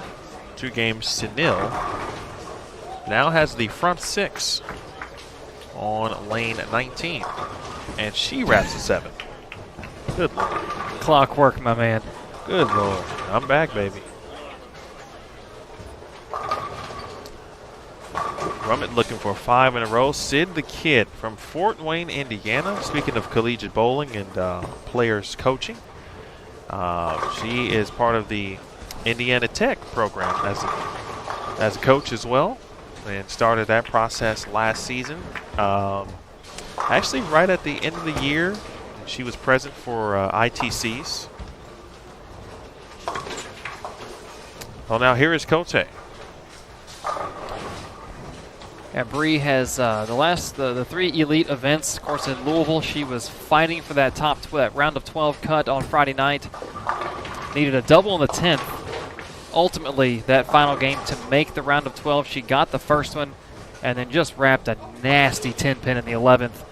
Outside of that tournament, though, Connecticut and Orlando, Bree has struggled And she's 13th in points right now. That cutoff spot, like you said, is kind of 14th because 2 of our players are outside the top 16 in points. So you're looking at that 14th spot. Bree is in 13th. So she hasn't fallen out of the points, but she's close. And I asked her yesterday after the practice session, what does she have to do over the course of the next couple of days to not just stay inside the cut for the points, but to get back on top where she was earlier in the season? I really need to stay present, not focus on that. To be honest, I think I focused on that a little too much on the elite field stops, and I didn't make a top 12. I was close once, but I didn't perform to my ability and what I know I can. So I think I need to just stay present and bowl for the Players' Championships, and my goal here is, obviously make first cut and make the show and win. So I just need to focus on this event. And, Richmond is always my end of the year goal every season, but I can't worry about that right now.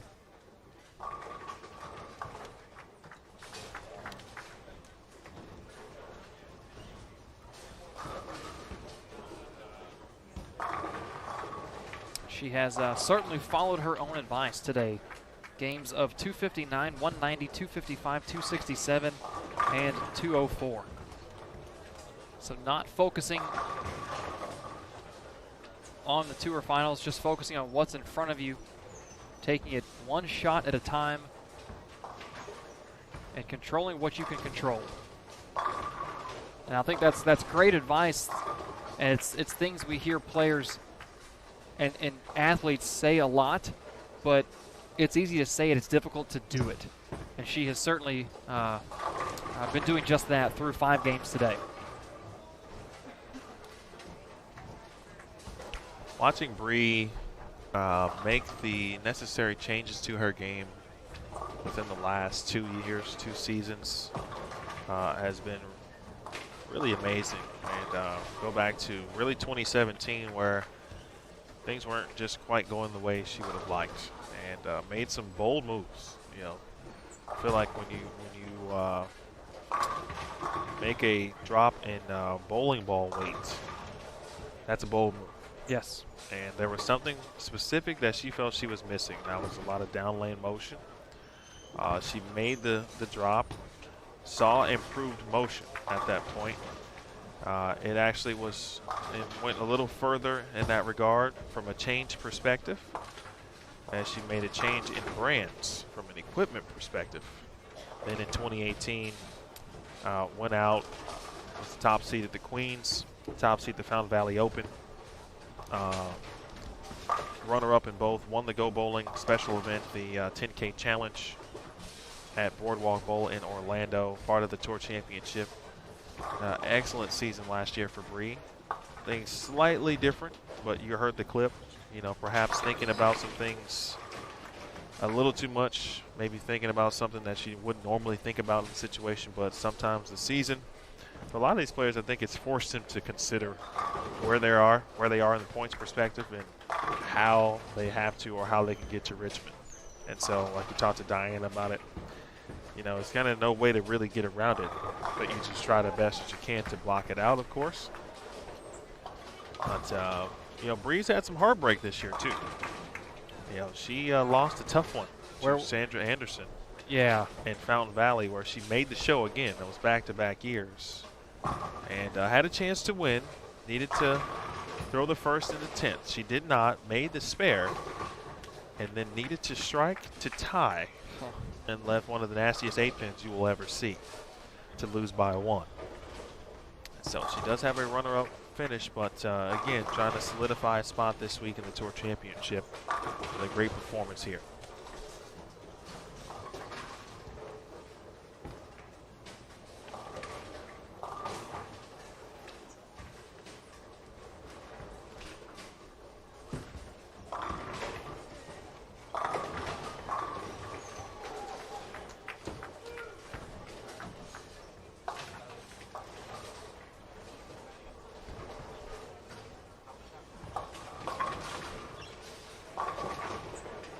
Looks like some pairs are wrapping up, have already finished their 6th and final game here of this first block of qualifying of the 2019 QubicaAMF PWBA Players Championship.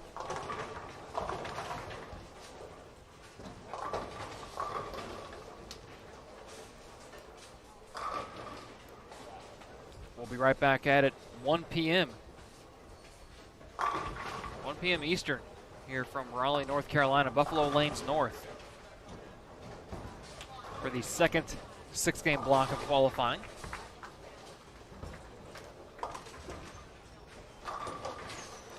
Seeing some players finish their final game with some strings and strikes. Verity Crawley throws the back 8. Nice 259. Liz Culkin is going to step up in the 10th, down on 32. Chance to double to get into the 260s.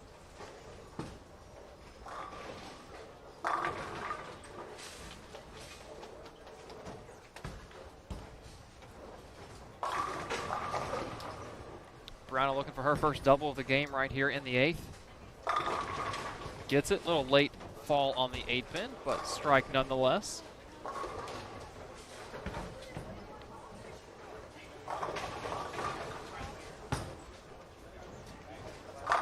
Liz Johnson puts 4 straight strikes on the back end of 4 straight spares that opened up her 6th game right here on 23 and 24. And then if you pair down, Giselle Poss on a 6-bagger going into the 10th after a split in the 3rd and 2 marks in the 1st and 2nd. So a couple players finishing their games or finishing their blocks pretty strong.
Just off to our right, Dasha Kovalova had a chance at 279 going into the 10th, leaves a flat 10 in the 10th, drops her max score down to 258.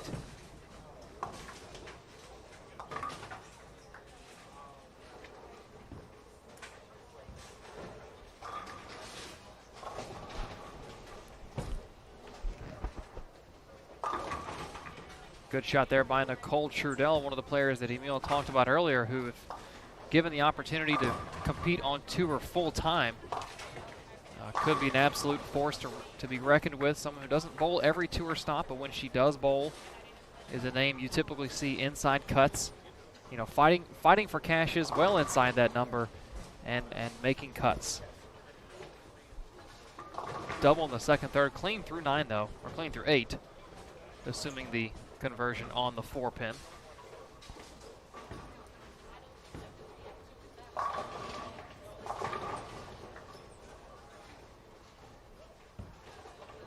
I may have missed this. I apologize. Did we go over scores this game? Yes. Okay. Yeah. Then I missed it.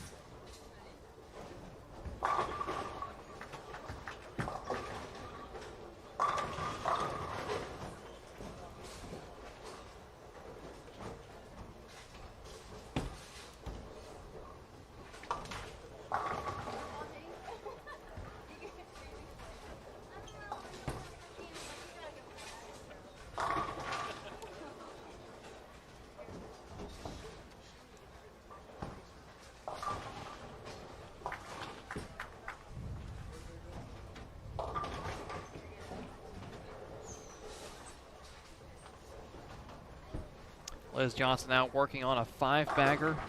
A possible 255 on the board. Looks good. Speed may have been a little firm. Ball just didn't slow down enough.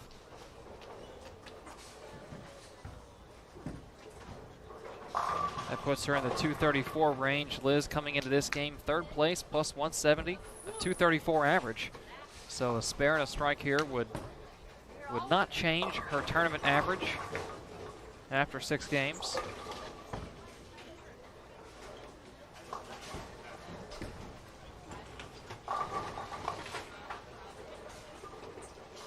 Across the board, later into this block, we have seen some scores go down. Worth mentioning that the cut number from Game 4 to Game 5 did not change. It stayed at plus 52. That 18th place cut for the round-robin match play portion of this tournament.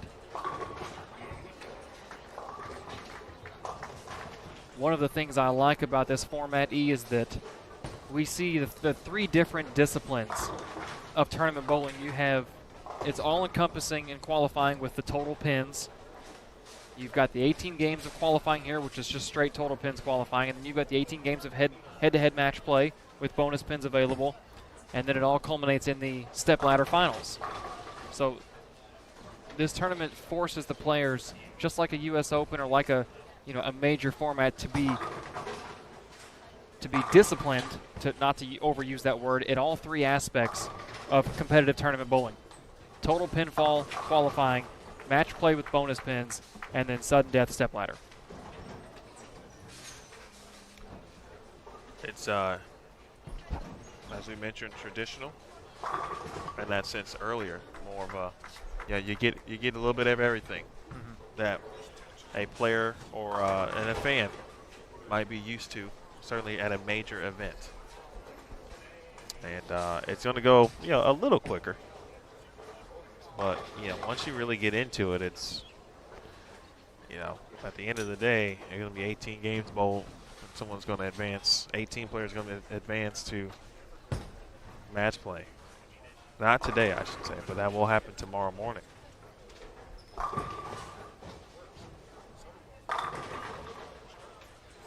Nicole really wanted out. See the frustration there, leaving that 7-pin. Restrepo.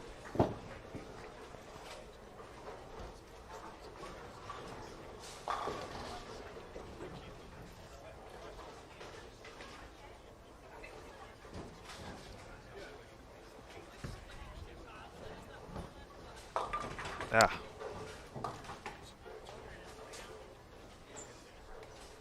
the Greek church for Rowe. Quality shot to end things for Cote, but she is in a very good spot. So won't lose much with this 191. Gigi does shoot 169, and she was just on the outside looking in. Of 18, 8 pins back of the number.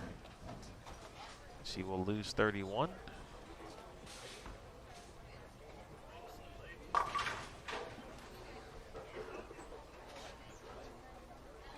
If it sounds quiet, it is. These are the last 2 pairs.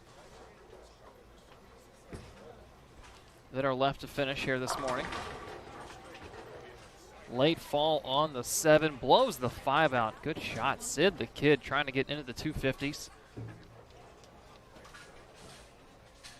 Robin been hovering around that cash line, which is 32nd. She is 31st. Trying to make a consistent move upward.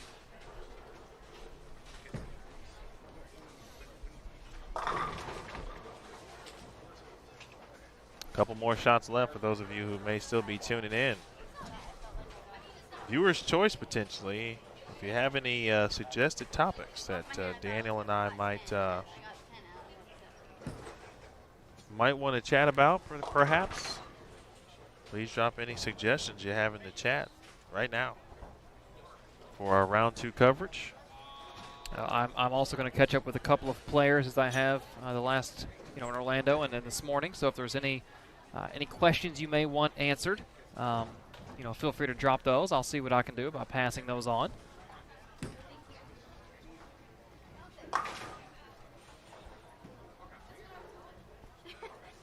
One of the great things about the PWBA is the accessibility we have to these athletes. Not just the press, but the fans as well. And that concludes round 1 of competition at the QubicaAMF PWBA Players Championship. Athletes add up those score sheets and turn them into the tournament office located near the That voice you hear is Tennille Milligan as round 1 is officially our website as quickly as possible. over. It has concluded. Warm-up Round 2 will begin at 1 p.m. at 1 p.m. Eastern Time. Extra time to warm up That is will begin at 90 1 minutes. p.m. All right, have a good lunch, and we'll see you back here in just a little bit. That's a good question, Chris. I don't know if it's one that will be best served for at this moment in time, but when we reach that portion tomorrow, for once we know who's in, we will absolutely try to do that. So let me write that down for tomorrow, because that is a very good question. What a good guy that Chris Pulliam is. Well, all right, good sir. That was a good round 1. It was. Shake the rust off. Shake the rust off, and I've got some more baby stories as well. Anything that stood out in this round 1 for you? Anything at all? The players very quickly abandoned playing the gutter. And the ones that didn't, and I'm not trying to be mean, but the ones that didn't abandon that are the ones that we never mentioned their names. So I think the field has learned that's not where you want to be throughout the course of the block. And the pattern held up pretty well, surprisingly. We talked about where we might see these players game 6, Liz Johnson, for example, and she was still right on top of second arrow, maybe more like 12-8 or 13-9, but she was still right there. So this pattern held up very well, and the more we see a pattern laid down over the course of a tournament, especially when it's the same pattern, it starts to play truer, a little tighter down lane. So I think we're going to see these players play the pattern a little differently to start the afternoon block. But a good first block for the field. All right, that'll do it. I want to thank everyone for tuning in. We will see you back here at 1 p.m. Eastern Time here on Bowl TV. For those of you who will not be able to catch the action this afternoon, we will see you tomorrow morning. We'll be back on at 8 a.m. for round 3. But first things first, again, round 2 this afternoon. Everything available, obviously, in the archived events section, so you can go back and watch what you may have missed here at the QubicaAMF PWBA Players Championship. So for Daniel Farish, Aaron Smith, Curtis Vaughn Kruger, and our entire PWBA tournament staff, my name is Emil Williams Jr. Very pleased to be back here with you for our 3rd major of the season. This has been a presentation of the PWBA Players Championship brought to you by QubicaAMF. You watched it live and you watched it only on Bowl TV.